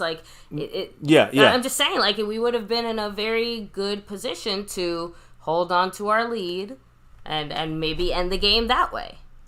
It's an unfortunate thing, guys, because, it would have been down the center to the right of the field. A wide open Jake Ferguson. This is not the first time he missed Jake Ferguson on a deep play. He missed them against the Niners, I'm pretty sure. Was it the Niners? Maybe. I think it was the Niners or the Cardinals. One of those games he missed Ferguson on a wide open, 40-yard touchdown. This would have been a 29-yard touchdown, and Ferguson was wide open. It wasn't that Dak was under pressure. I don't want to hear the bullshit from the people that overly love Dak for no reason, with blindly. You know what I'm saying? You got to make sure you're being real here. Dak looked off. You can see it as a quarterback. You can see it as a fan.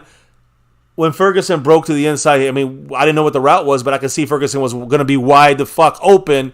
Dak looked them off.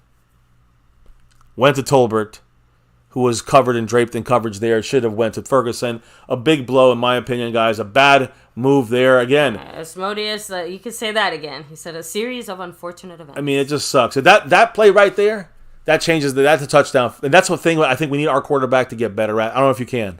I don't know if Dak can get better at that. That sucks because that means Dak will never be past very good quarterback. He'll never be great or elite if he misses these kinds of easy touchdowns. He has to hit that shit. That's it. There's no more, next year he'll grow into this, or he needs a better scheme, or the guy's he's wide open. Dak looked at him and then went to Tolbert in a coverage that was not a good pass for him to make, a decision for him. So that's not on McCarthy. That's on Dak Prescott. And I got to stress that because that was a big play. And your quarterback, who's one of your leaders on this team, got to make that play. The Cowboys have been destroying Bradbury the entire game.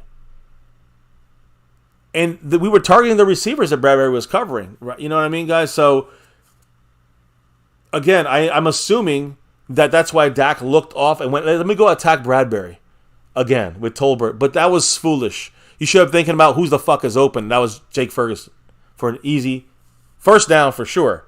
Possible touchdown.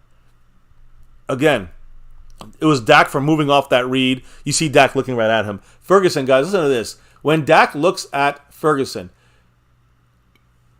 when Jake Ferguson is off the football field, Dak averages 4 yards less per attempt when Ferguson is off the field. That's how important Ferguson is this year. Ferguson recorded career highs in targets. He had 8 in this game. He had 6 receptions in this game. And he had 84 yards in this game. These are career highs for Ferguson. He did all these things when he was aligned in the slot. Think about that, guys. Ferguson as Dak's slot machine over here. Again, honestly, 8 targets for him in the slot. Very successful. Not just in the slot, but pretty much anytime he's kind of in the middle, which is, it's like, hey, look at that, the middle of the field. It actually exists. And that's what Dak missed on that 4th down and 8 play. And not just that missed, sucks. like, he whiffed holy big shit, time. guys, if you see it, it is tear-inducing how clearly we had not just the first down, but maybe possibly a touchdown. And again, in the slot, he had like 10 targets, but he had 8 targets in the slot. That's a slot play. That's where Ferguson opened the slot.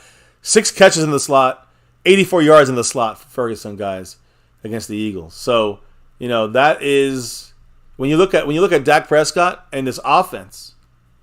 When Dak's on the field, when Dak throws the ball on the field, when Jake Ferguson is on the field, 74% completion. When he's off the field for Dak, 58% completion in the game. Yards per attempt go up over 4 yards when you have Ferguson on the field. And touchdown interception ratio for Dak. When Ferguson on the field, 13 touchdowns, 3 interceptions. When Ferguson's off the field, he's got no touchdowns and 2 interceptions. Success rate, 50%, 52% when he's on the field, Ferguson. When he's off the field, it's only 35.6%.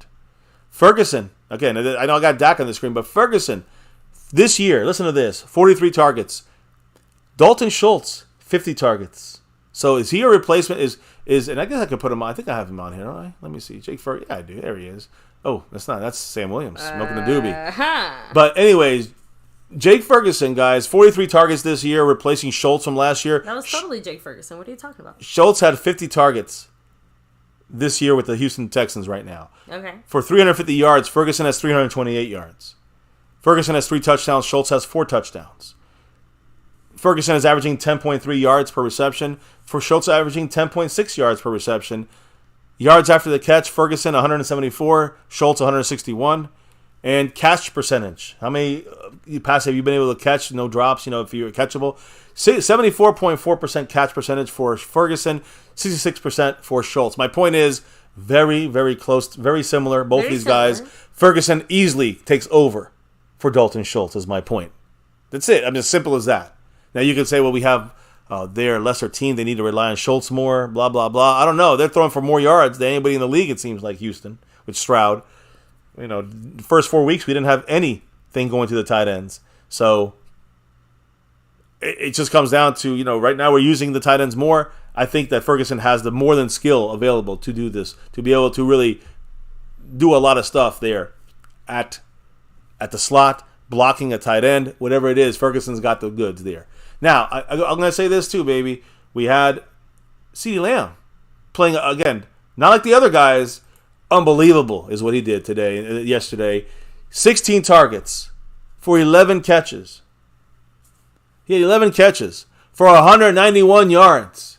He had 59 yards after the catch. These are all career highs for him, guys. The last 3 games, he's been on fire. 30 catches in 3 games. That's 10 a game for CeeDee Lamb. 466 yards per game in the last 3 games for CeeDee Lamb, and 2 touchdowns. Both of them were last week against the Rams. In the last, 8 games, basically this entire season right now for CeeDee Lamb, 57 catches for 824 yards and 3 touchdowns. 2 of them were all last week against the Rams. Currently on pace to break the franchise Cowboy record of most receiving yards and receptions in a single season. If you guys remember who did that last, he was at the facility this past week. The playmaker, Michael Irvin. In 95, he got 111 catches for 1,603 yards. Like I said, reiterate this, guys. CeeDee Lamb's going to break that record if he continues his path. So that would be the all-time greatest ever season by a receiver if CeeDee Lamb doubles up what he just did this first half of the season. By the way, the receiving leaders were this week before this Monday night game tonight. Receiving leaders. CeeDee Lamb was number 1 in the NFL this right. week. 191 yards. Number 2, Noah Brown. Oh. With the Houston Texans. 153 yards. Number 3, Amari Cooper. 139 yards. You know who number 4 was on this list? Receiving yards? Dalton Schultz. 130 yards. The top 4 guys in receiving yards this week. Do you know what the thing they have in common? I'm asking you, you know? Go ahead. Oh, you don't know that CeeDee Lamb, Noah Brown, Amari Cooper, and Dalton Schultz, you don't know what they have in common? They're all Dallas Cowboys, and obviously not just Dallas Cowboys, but Formerly. drafted by the Dallas Cowboys. Not Amari Cooper. Oh, true. But, Traded for him. yeah. But all these guys have Cowboy passed through the Cowboys in one way or another. And, again, the fact that we have 4 guys, one of them, of course, CeeDee Lamb, the other 3, not Cowboys anymore, but former Cowboys, up there on these yardage, best receiving yards yesterday. I don't know. What does that tell us? I don't know if it tells us anything. But my point is, they all showed out yesterday. Houston Texans showed out with all those, like I said, C.J. Stroud, shitloads of yards over there. They're basically like the baby Cowboys over there in Houston. Yeah, they take all our guys. They even have sorbet they took from us there. Now, when it comes to CeeDee Lamb, over the last 3 games, it was at the Chargers, home against the Rams, at Philadelphia, 37 targets, 30 receptions, 466 yards, 15.5 yards per reception. Fantastic numbers by CeeDee Lamb. And then you look at the leaders in targets through week 9. CeeDee Lamb has 72. You know who's number 2 in targets? Ferguson with only 43. Just saying, that's a 30-target drop-off. Talk about working your best guy. We're at least doing that. But then what happened to everybody else, right? Ferguson has 43 targets. Gallup has 38 targets. Pollard has 35. Brandon Cooks only has 29 targets. Tolbert has 15 targets, which is a lot for the limited play he's had. Rico Dowdle has 8. Schoonmaker has 8. And down it goes to the bottom. Who cares? The point is, we got to get targets to all the guys, not just CeeDee Lamb, but I do like us leaning on CeeDee Lamb as our main guy there.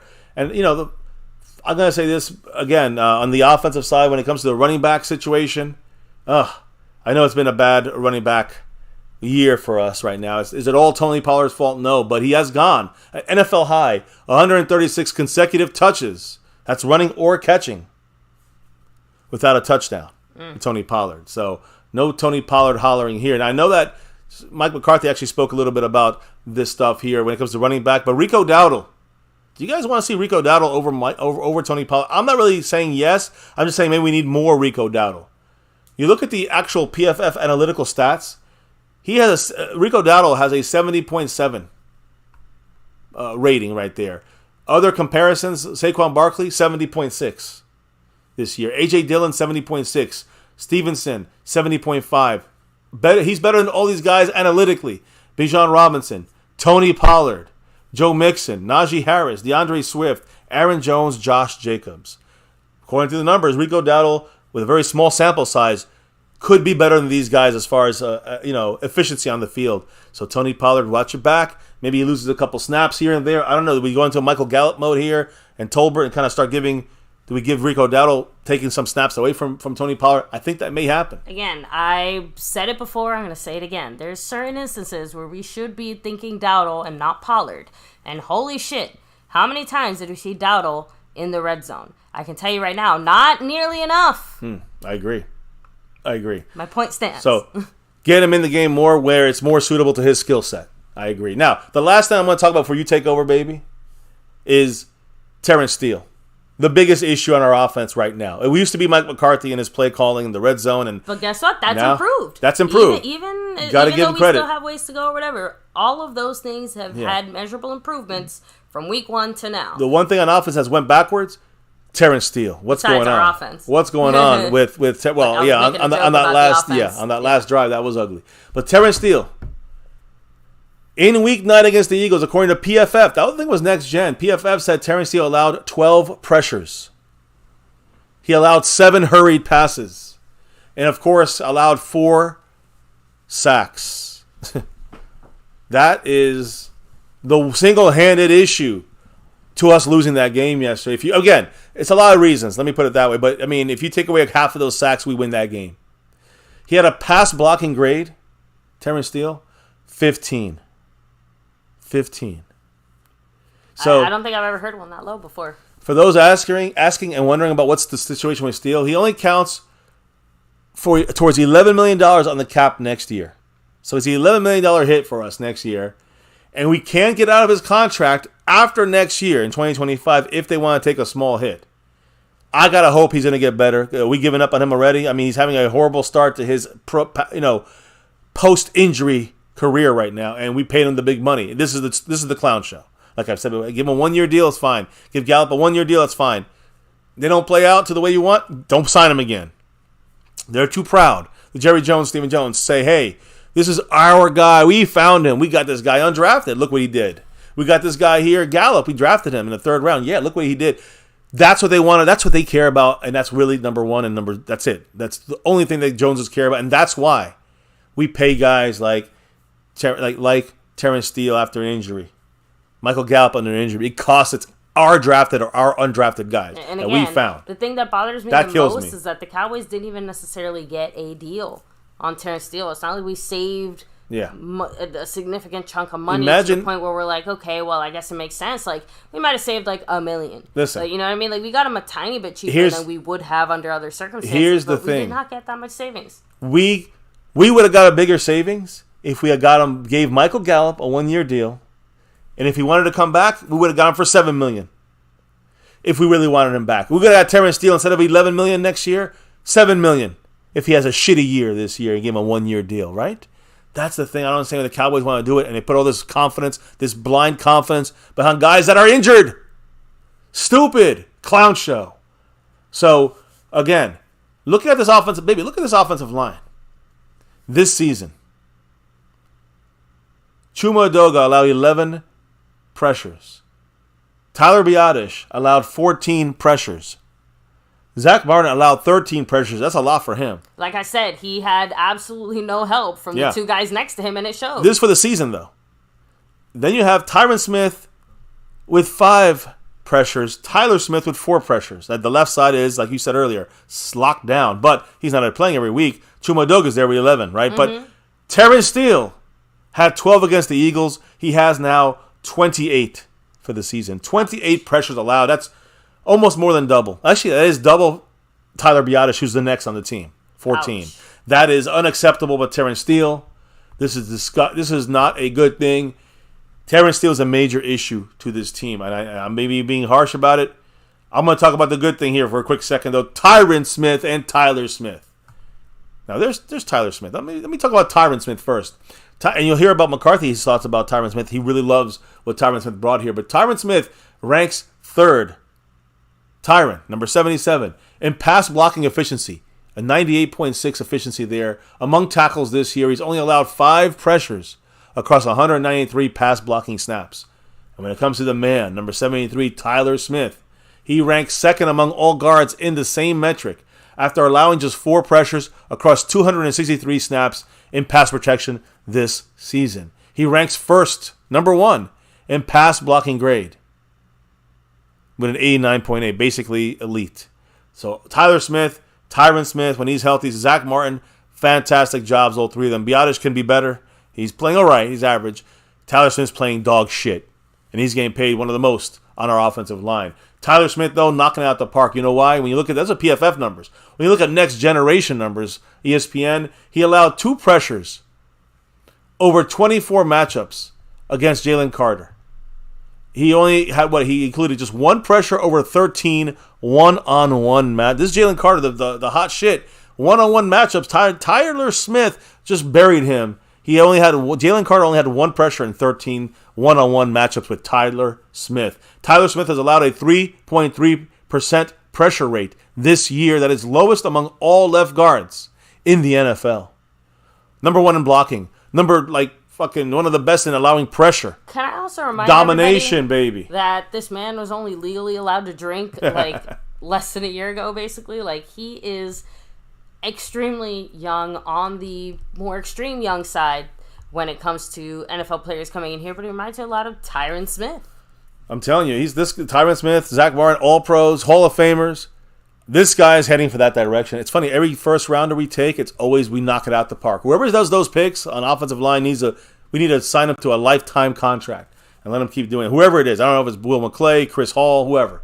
Someone do it. You know, when you look at the highest graded Cowboys on offense, CeeDee Lamb was number 1. Tyron Smith, number 2. Dak Prescott, number 3. Jalen Tolbert, with a small sample size, did a great job, number 4. And Jake Ferguson, number 5, offensively. Defensively, number 1 was Sam Williams, who was extremely efficient after talking about he needed to do more on that field. He did a lot more on his snaps on that field. Great game for Sam Williams. DeMarcus Lawrence had a great game again. One of the best defensive players. Not scary, but he's solid. He's scary solid. Stopping the run and getting pressure. He was doing that all game, and he's doing it all year as well. Malik Hooker had a much better game the last couple of weeks. He was 3rd. Micah Parsons, a very good game, of course, 4th. And even Stephon Gilmore really locking down his guy, other than that stupid fucking flag they threw against him, which was a dumb, inexplicable penalty. I don't even know how they pick some of those penalties up and throw and keep some of them, on the ground there and call them against us. I could say it all day. We got to overcome the refs. I'm not going to spend too much time about the flags because we know the issues. We saw them live, but they holding on Micah and, the foot's down here and this, that, over here. And look, we got to overcome it. That's the only thing I got to say about it. And we made too many dumb mistakes to say, oh, yeah, it was the refs. It was the Cowboys. We blew it. Now, the coaches, the players, they better fix it. Let's give a couple quick comments and shout-outs there as we get ready to do the quote section of things. Pioneer, by the way, throwing out there. Tyler Smith and Tyron Smith were crushing some Eagles. Again, I'm telling you, they were destroying it. The left side, so great, so consistent. And now that Tyron is back and, fingers crossed, will stay as healthy as Tyron ever is able to stay, that's only going to increase that kind of efficiency there. So, by the way, shout out to Chuma Edoga, who does not deserve that penalty that was thrown his way. He was declared an eligible receiver. It was not his fault. A lot of people, I'm just saying in the sense that I think if he's the one who kind of messed up or something, didn't declare it, that's one thing. Dak Prescott. I know. Let the ref know. Go back, watch it, guys. So my point is that Chuma might not have remembered it or whatever, but our team was not negligent in that, at least. I just think that, again, it's harder. How do you overcome refereeing when Dak checked with the ref and the ref said he did report as eligible? There was no need for him to do that at that point. I think the Cowboys play with fire too many times by letting the clock run down low and then checking and double checking. And listen, they got to remember, I don't know why they were told yes when it wasn't. Why didn't the other ref say, yes, I told him it was okay when he didn't, then Edoga didn't check in? I don't know. It's sad. Somehow, I'm going to say it again, we have to overcome it. That's it. Simple as that. Yeah. So, 28 pressures? Damn. Said Asmodeus. Yep. That's for the season. From Terence Steele. He allowed 12 in this game. 7 hurries, 4 sacks. Pitiful game from Terence Steele. One of the main reasons why we lost this game. Only so much Dak, McCarthy, or this offense can do when Terence Steele's breaking down. And he was breaking down with 3 different guys. 3 different guys got in there and got sacks off of him. Come on, Terence Steele. All that money, and that's what you're showing us? That's not good. And by the way, I have to shout out the man Calvin Richards dropping a $5 holler. Much love. Calvin in the house. Well, it's about to come through, but you know what he said? Let me know, baby.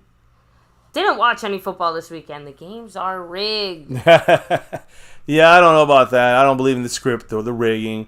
I believe that the Cowboys blew it, and they have to overcome. They gotta stop. They gotta overcome the referees, no matter how shitty it is. And I know it's shitty. We've got to somehow overcome it because we bitch about the refs constantly. Guess what's gonna happen? They're gonna just call more flags on us. By the way, and there it is officially. Yes. Calvin Richards, $5 holler. Much love. Appreciate you, of course. Calvin Richard in the house. Go Cowboys. Appreciate you, sir. And he's tied for 3rd on the board right now overhead.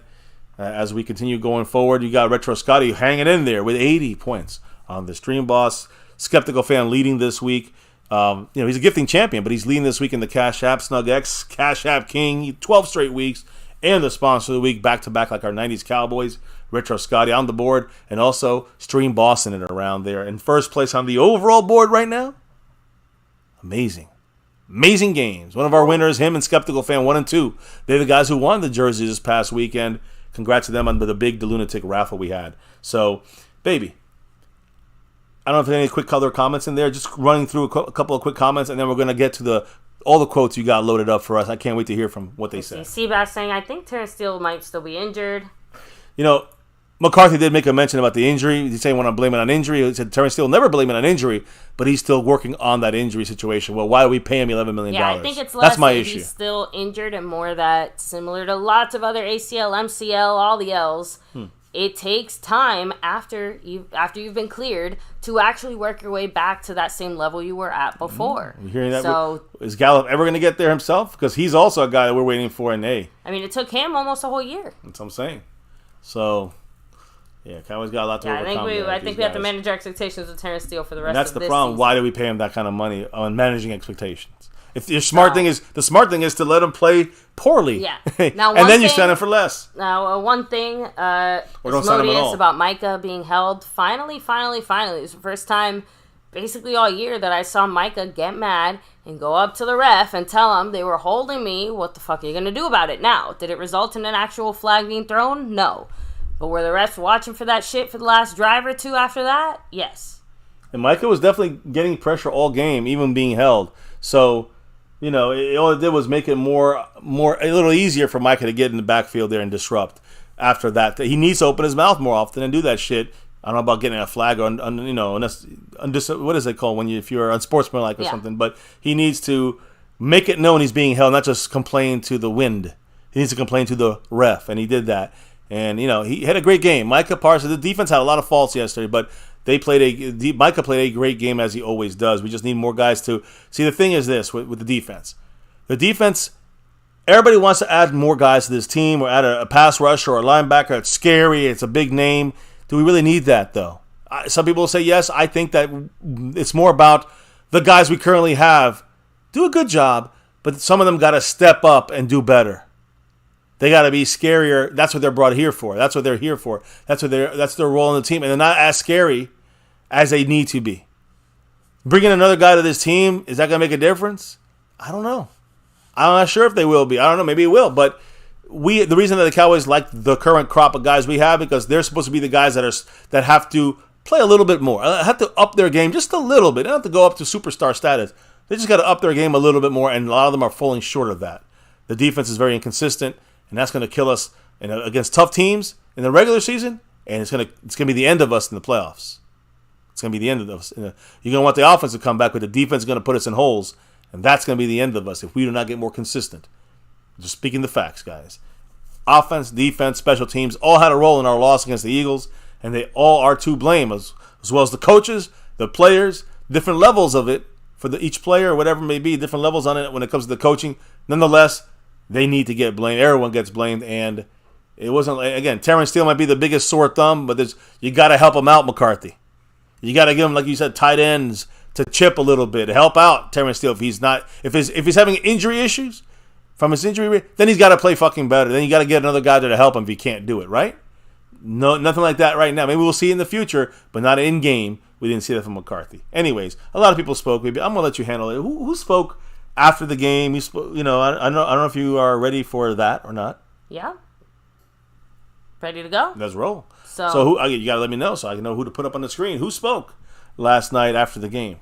Well, let's go ahead and hear from our head coach first and his post-game commentary before we hear from our illustrious Dallas Cowboy players. I know he spoke today as well. So he did. Go ahead. So, but specifically, McCarthy said after the game, "We know who we are. We needed to make one more play tonight, and I love the way that our team plays." That's true, but we made other plays that made up for that one more play we made. We took too many steps backwards, McCarthy. And although in McCarthy's mind, he said, "What is it, November? We still have a lot of football left, in my opinion." So we know. That's the mantra when we lose. I know. The Cowboys definitely sounded like, it's not that we're ever happy to lose, but it definitely seemed like we were more upbeat after this loss than even the Niners loss. It feels more like a oh, we'll get him again. Yeah, we played better, obviously. It was a closer game. It was I know, a battle. but I'm just saying that, the Cowboys took it, and again, you'll hear it later. But McCarthy added in there, I'll say this. I felt last week we kind of turned the corner. I'm a huge believer in you get what you put in, whether it's life or in the game of football. I thought our team really hit their stride going into last week's game, played well, did it again this week, and came in here expecting to play well and win. So as long as we stay after that, there's an ebb and a flow in every game. But there's a vibe that gets created when you get into a routine and you start building that momentum and so forth. And that's why a win tonight would have been excellent, because you get a nice chunk of confidence coming out of these wins. But we know who we are. There's no excuses. We needed to make one more play tonight, and we didn't do that. Well, he said it all there. Just saying it's great. Listen, we turned the corner in the sense of the offense. I agree. McCarthy unlocked something there, get that CeeDee Lamb machine going. There's things that can still be improved on offense, but it's still too inconsistent. The defense is inconsistent, and overall, we still have a long way to go, in my opinion, to be more confident and comfortable when the Cowboys play a top team like the Eagles or the Niners. So, McCarthy, I saw added in there, if I was home watching this game on TV, I would think it was viewed as a very competitive, enjoyable game to watch. He's not wrong, but enjoyable might depend on what side of the ball you're on, right? So, one thing that I already read that. No, he said we were in a position to win. I know, I read that already in the previous. Oh, okay. Okay, this was from today, that's why, okay.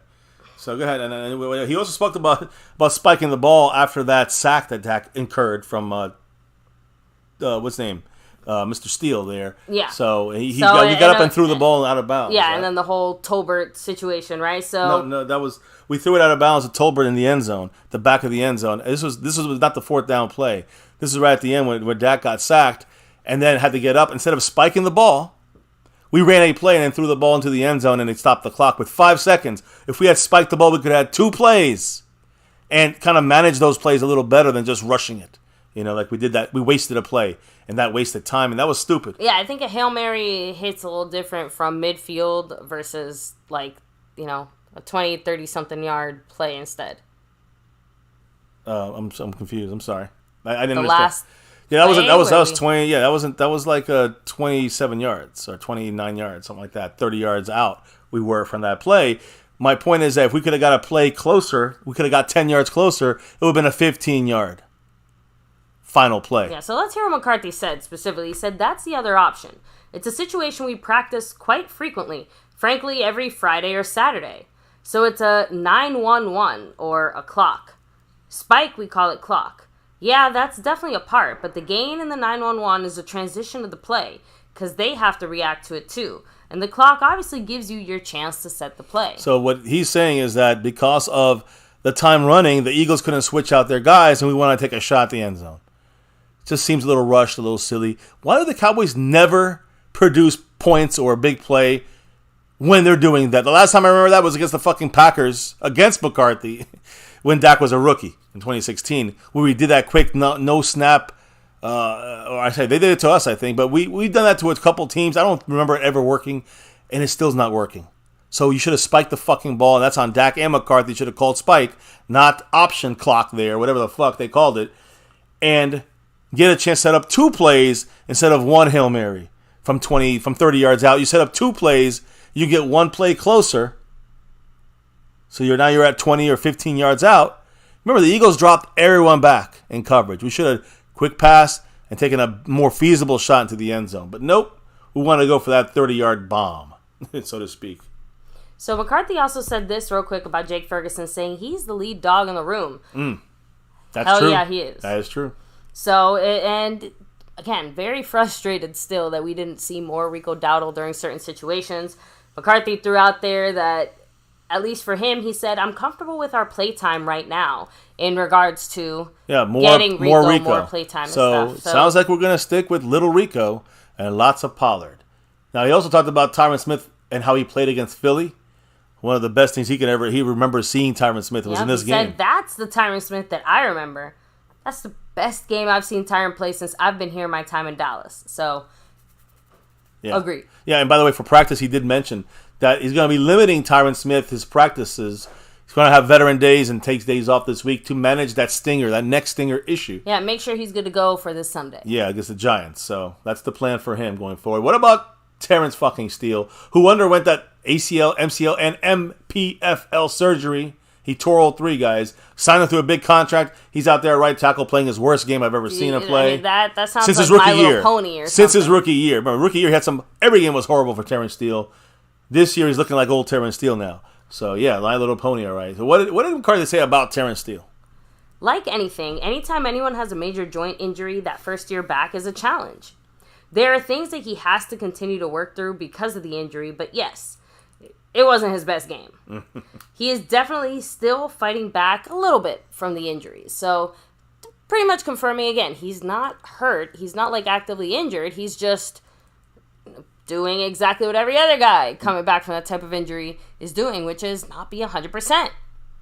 That's it. We probably won't see Terence Steele anywhere close to 100% until next season.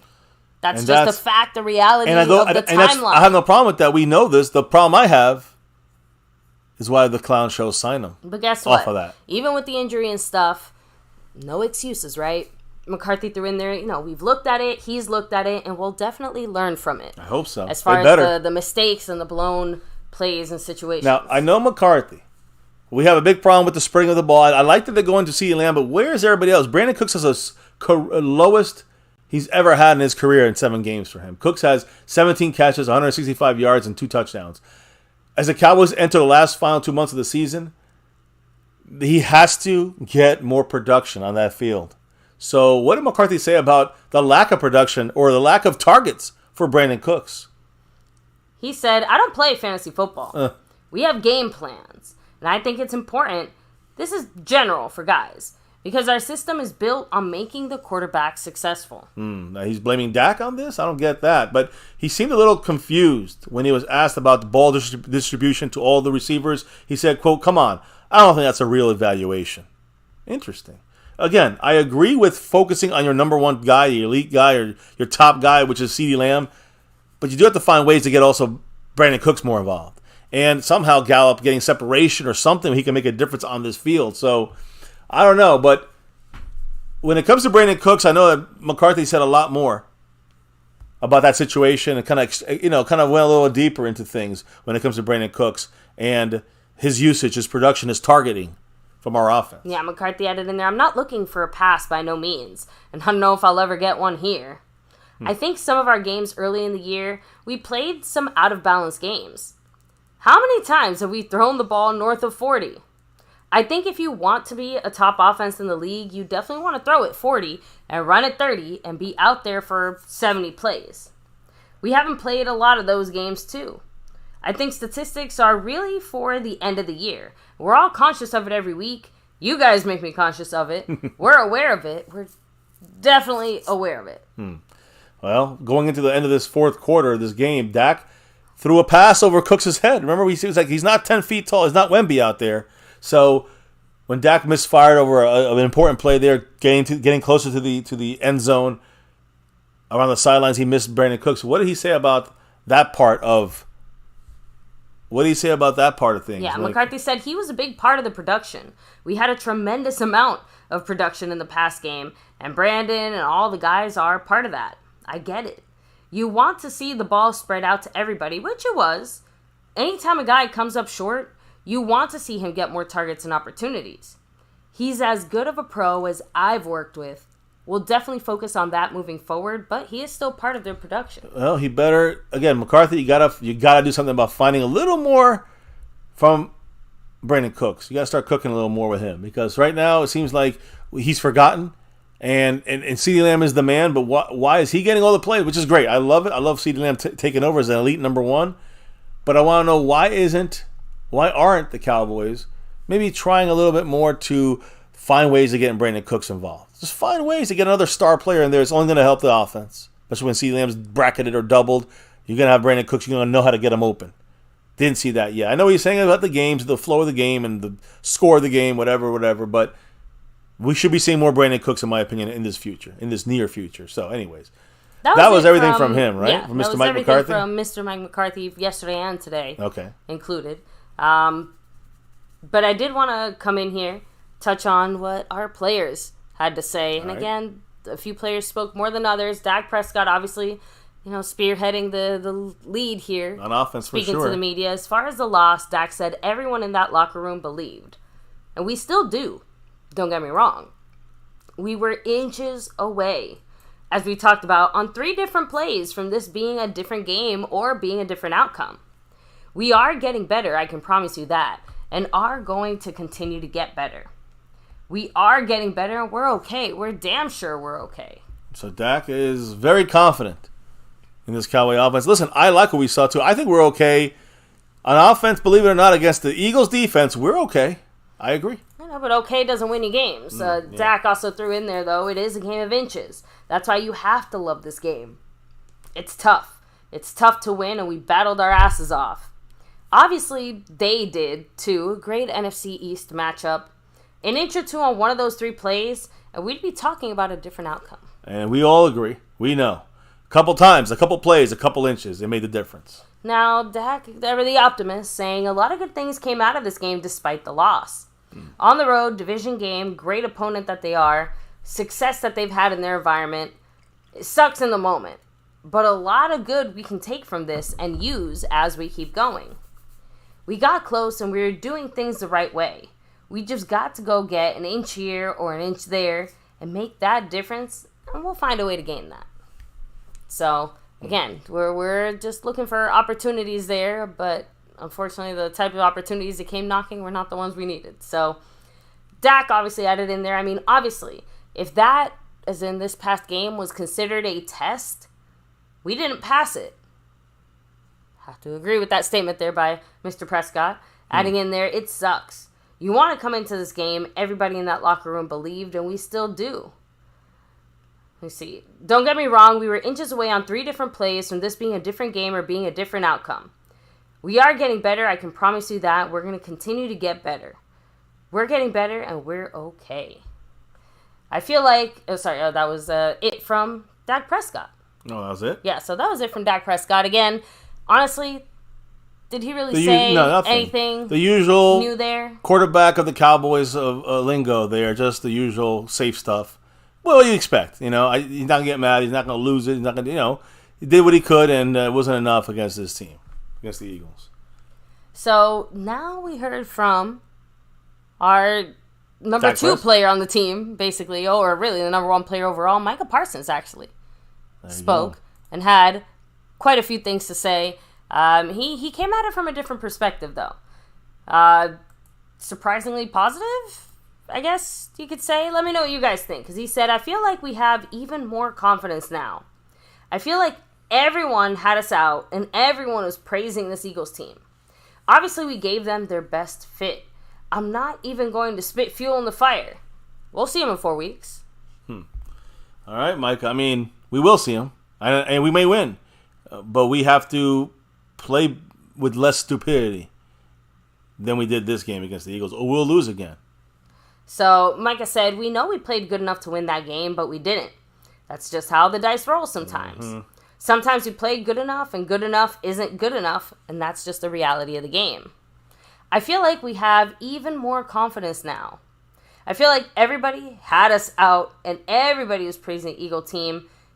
Let me see. I'm not even going to spit fuel on the fire. We'll see him again in 4 weeks. That sounded like a repeat there, but yeah. No. He was more like just expressing the fact that he can't wait to play this team again. That's great. The best fit part, yeah, but the spitting fuel on the fire, see him in 4 weeks, I hadn't I mean, when on Micah that. has been doing a lot for this team, the most by far, getting sacks himself or creating sacks for others, as we're about to play the Giants this week. You see how we did against the Giants the first week when Micah had taken over multiple blocks, did the same thing this game against the Eagles, but I'm confident the Cowboys will play well against the Eagles when they come to Dallas. That's not the problem. Our problem with the Cowboys letting games slip away, giving games away to teams like the Eagles, who are very good, and we played not just as good as them, but maybe even better, except for those little details, those couple inches, which they did the extra mile. They went the extra mile for those, and that's why the Eagles won. A good team will beat you when you do a lot of good and you do a lot of, and you keep piling on a lot of bad on your side of things. So Cowboys will get the Eagles next time. That's not my worry. My worry is what about when the playoffs come? Will the Cowboys be focused Micah did have one little point of pride he wanted to mention, saying, I think you would chalk that up as a very good day. When we hold that Eagles power offense that's been throwing for 300 yards with Jalen Hurts to 180 passing yards and less than 300 total yards, you can say whatever you want. I feel like we did a great job. But there were times in the game where it didn't turn out our way. And if, again, so, remember how Dak earlier was kind of asked, like, oh, hey, if this is a test, how'd you guys do? Well, Micah said, I don't think that we failed. I think this is just another learning experience. We just got to get better. Well, if we didn't fail, we definitely have a D-. I hope they're taking it personal this time, Micah. I hope you remember to take it personal. You, Dak, Mike McCarthy, the whole fucking team. So, anyways. Well, speaking of Dak Prescott, Micah Parsons said this about Dak, saying, Dak is a freaking warrior. There are multiple times I said, that's Dak motherfucking Prescott, bro. He's a dog. He's a warrior.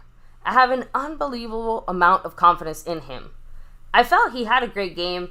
People need to put more respect on him. He outplayed everyone today. And, again, Dak missed wide open Ferguson for probably a touchdown. Dak made his mistakes as well. I've been critical on that. But compared to the other mistakes we made on this team and the drops and the missed blocks and the bad play calls sometimes and all that stuff, Micah's right. Dak was the best player on that field. I would say maybe Micah's better. But even Micah made a couple mistakes. Dak Prescott balled out, and he's the reason why this game was closer. One for Dak, we get blown out. Mm-hmm. Side note, Sirianni even threw out after the game some praise for Lamb and basically said that even though they won, they still had a hard time managing that Dak CD connection. Yeah, they couldn't. Combined, they are hard to stop. The Cowboys, Dak to CD is something that gave Philly a major issue. And again, they're not really good in pass defense and in their secondary when it comes to pass defense, but we scorched them even worse than they're used to getting scorched when it comes to, you can compare the Washington game. They had Scary Terry, not that scary. When it comes to CeeDee Lamb, very scary. And that's what they couldn't stop, and that's Dak Prescott to him. It was not Cooper Rush to CeeDee Lamb. That would be 40 yards and 3 catches. That's Dak Prescott to CeeDee Lamb. And you've seen domination between these two guys. So Micah's right. Put respect on Dak's name. Yep. Even the haters. Oh, yeah. But that was it from Micah Parsons. Much love to him, of course. Yeah, go Cowboys. He's our best player on our team, Micah. So, by the way, CeeDee Lamb also had it. And again, these next ones are kind of just little blurbs, right? But CeeDee Lamb, as far as on that final drive, he said, we already knew what was at stake. We were prepared for the moment. Coach did a great job of preparing us for that 2-minute situation, but unfortunately, we came up short. Dak was very composed no matter what happened. Again, more credit to Dak on that, but, McCarthy, I got to say, at least had them ready with the right play calling down the stretch until we get to the goddamn red zone. Then it's shoot our foot off. And then Tyler Smith also chimed in, shared his thoughts, saying, it's Tyler. Who had a great game. Is it Tyler? Okay, sorry, no, I thought it was Tyron Smith on the screen for a second. I'm like, Tyler Smith. They had a great game. Him and Tyron Smith had a fucking great game. The left side was locked down. But Tyler said, we know who we are, and we know what we're capable of. It's just a matter of us seizing the moment. Unfortunately, we didn't get that result that we wanted, but I'm confident we're going to respond the right way. I'm absolutely certain of that. And I see BB13 saying Tyler false started. Watch that play again. Wow. It would have been maybe more of a delay of game, but I don't think he had a false start there. It looked like he went, and I said it live last night, he went with the ball, with the snap. So, to me, it was a bad call, but again, you got to overcome the refs, like I've said multiple times. But yeah, I don't think, outside of that missed call, this guy had an elite game yesterday. Elite game. DeMarcus Lawrence also had a little something to say, specifically on some of the more questionable penalties. He said, it's a part of the game. When you come into hostile territory, you have everything working against you. My team stood up tonight. They fought well, and we'll learn from this one and get better. Hey, listen, DeMarcus Lawrence finally said something good when he speaks. You go into hostile territory, you cannot rely on the referees to give you the game. Refs are going to take the game from you, if anything. You got to take the game from the Eagles and the refs, and the Cowboys didn't do that. Mm-hmm. And again, still could have overcame with all that. We still overcame the penalties, most of them, overcame most of the mistakes. Still, all it took is one of those mistakes to fuck us, and we did. Our own fault. Marcus Lawrence actually made sense today with his rants after the game. So, and now that was it from like the player side of things. The last little thing I have to say here, Schottenheimer did, throw out a few little blurbs here. As far as Terence Steele specifically. Our offensive coordinator, yeah. That's shoddy. Got Hit your shot. But he had this to say about Terence Steele, saying, Terence knows that he can do better, and I know he can play better. Total confidence in Terence. We have zero doubts in Terence, and he'll bounce back this week and be ready to go Sunday. Better be fucking ready. Terence Steele better be fucking ready. What else did Shotty say? He said this as far as Jake Ferguson, saying he's playing at an elite level, and I think he's just scratching the surface. Yep. I mean, Schottenheimer hit that out the park. I agree. Ferguson is up there with at least as good as Schultz was, so we didn't miss anything with losing Schultz. Cheaper Schultz.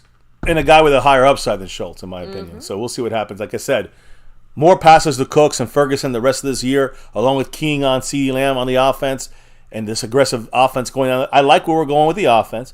The defense got to get better. And listen, here's the truth, guys. Coming up, as we end tonight's show, in the upcoming weeks that we see the Cowboys playing here, you can bet your ass we're going to look like a Super Bowl team. We're going to destroy the Giants, destroy Washington on Thanksgiving. We're going to beat up on the Seahawks. You're going to see some of the best Cowboy football on offense and defense probably these next handful of weeks, just based off of our matchups. And also the fact that our offense, like I said, generally looks better. And our defense worked through some of the more major kinks of figuring out the injury situation. All I know is this. To me, this is the way the Cowboys have to look at the rest of the season. I'm going to end it with this rant, this discussion. Fuck the Eagles. I'm going to start with the Giants tomorrow. We talked a little bit about them, but listen. Number one, if we don't win the next 4 games, I'm just saying these are 4 must-win games in my mind. We lose to these teams, any of these 4, I don't care. And if division, I don't give a fuck. Panthers, ooh, I got a nice rookie. I don't give a fuck. Seahawks, they made the playoffs. Fuck them. They're not that good. They got ran out of town in Baltimore. We need to defeat these 4 teams. Yeah, Seahawks might be the toughest. Division games, they're a little tougher than usual, right? Oh, yeah. I don't want to hear nothing about excuses, trap games, nothing. These are 4 must-wins, in my opinion. If we don't win them, we're not making it far in the playoffs. We'll make the playoffs. We'll sneak in like bitches, but we're not going to make it in the playoffs. That's a fact. So we gotta beat these teams. We gotta beat them right. And even if we do that, doesn't mean we're going to do anything in the playoffs. Please hear me. Please feel me here. So at that point, we could take another closer look. The Eagles are going to have some tough games in the next 5 weeks. We'll catch up one of these games with their bye week, so we'll be 2 back on them. And then if they lose a couple, we could be tied with them. We could be 1 up if we beat the Eagles in that Week 14 battle. We got to handle business. That's all I got to say. We got to handle our business here right now and win the next 4 weeks. And even if we do that, it doesn't prove anything yet. It just proves that we're doing what we're supposed to do. That's it. And that's not. We're going to see the best highlights of the year coming up. We're going to see some great numbers and stats. We're going to see defense scoring 3 touchdowns and shit. Just calm down. Don't ejaculate, guys. It is just fool's gold until we beat the real teams. And not just the real teams like the Eagles, the Niners, the Bills. I don't know about the Dolphins, the Lions. We beat these teams in the regular season. That's great. Still doesn't prove it to me. I only believe in this team truly making that run. I want them to prove me wrong and make this run through the playoffs for the Super Bowl. And let's see what they got. At least get to that NFC Championship. Show me you got some heart.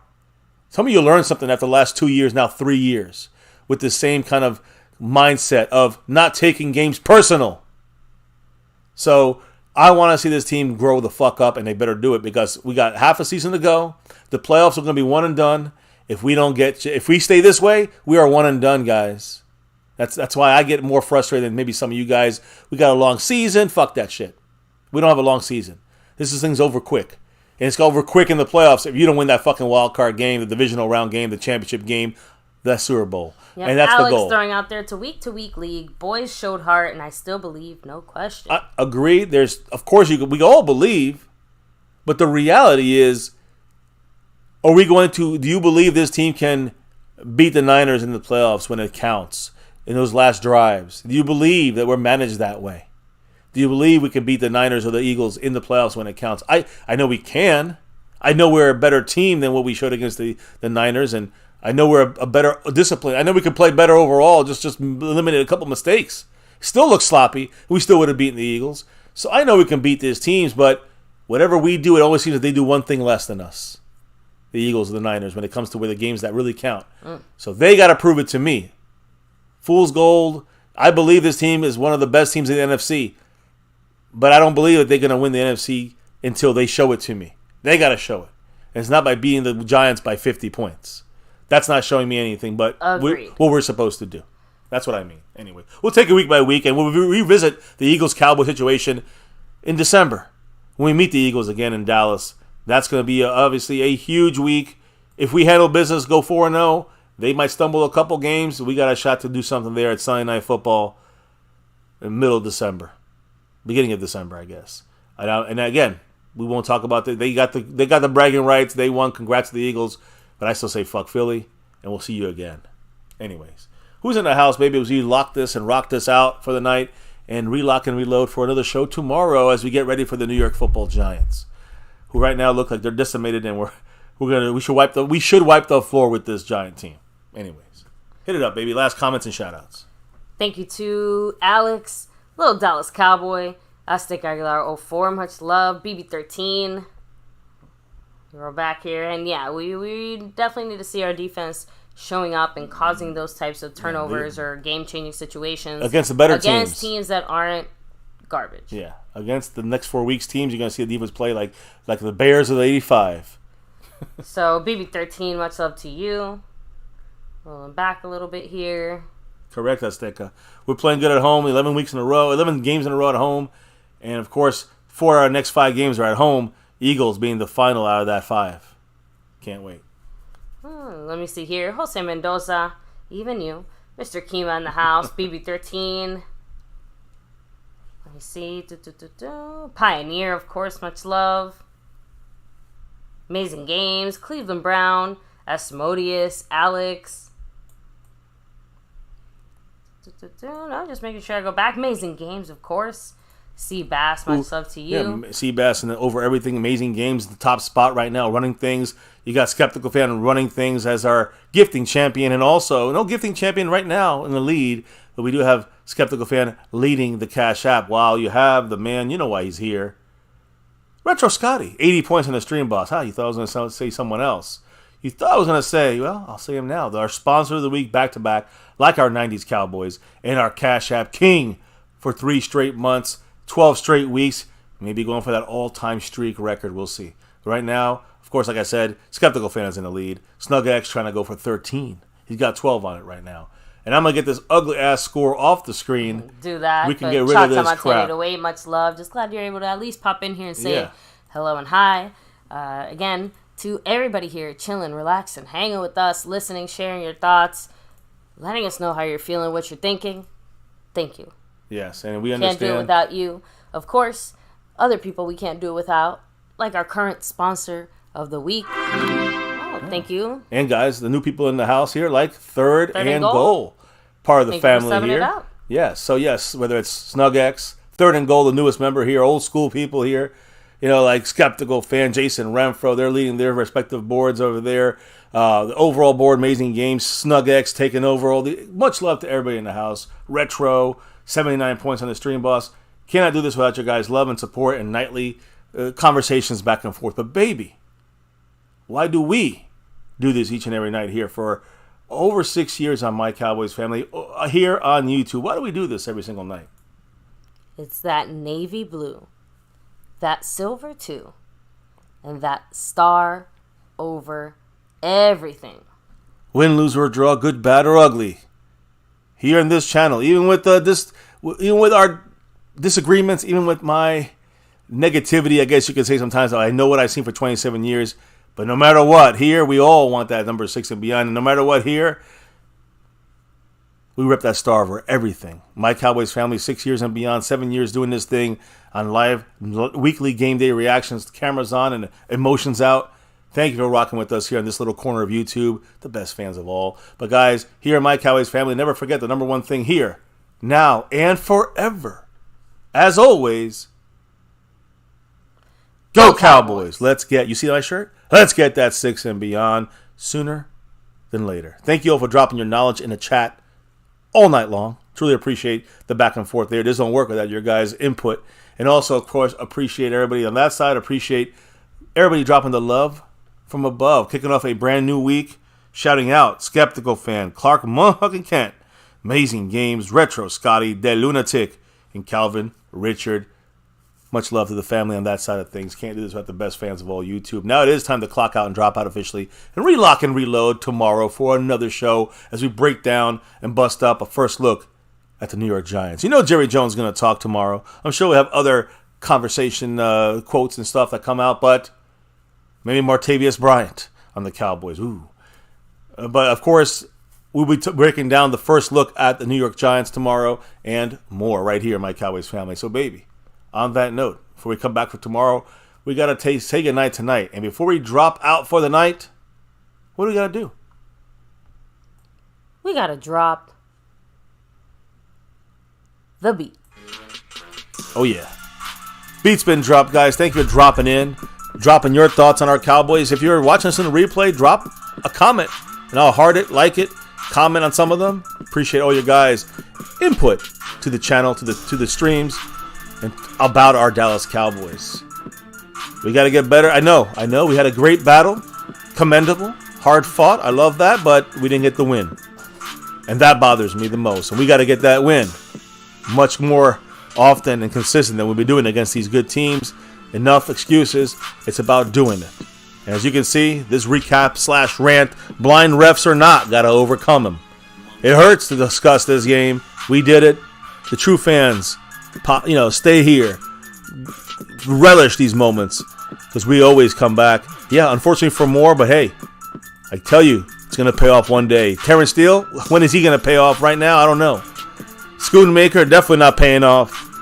Inches short. Dak's foot inches short. Dak had a great game, but some mistakes. CeeDee Lamb blown out the water. Micah always fantastic, but man, they snuck by this time. Next time, they won't. Next time, they can't.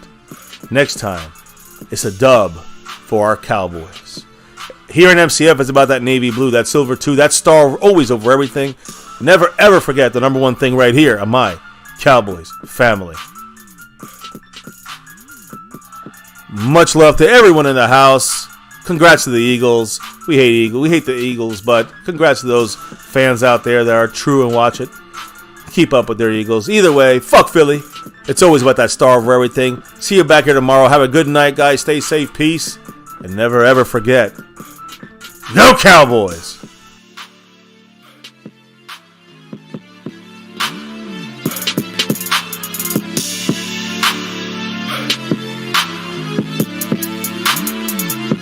Monk on the beat.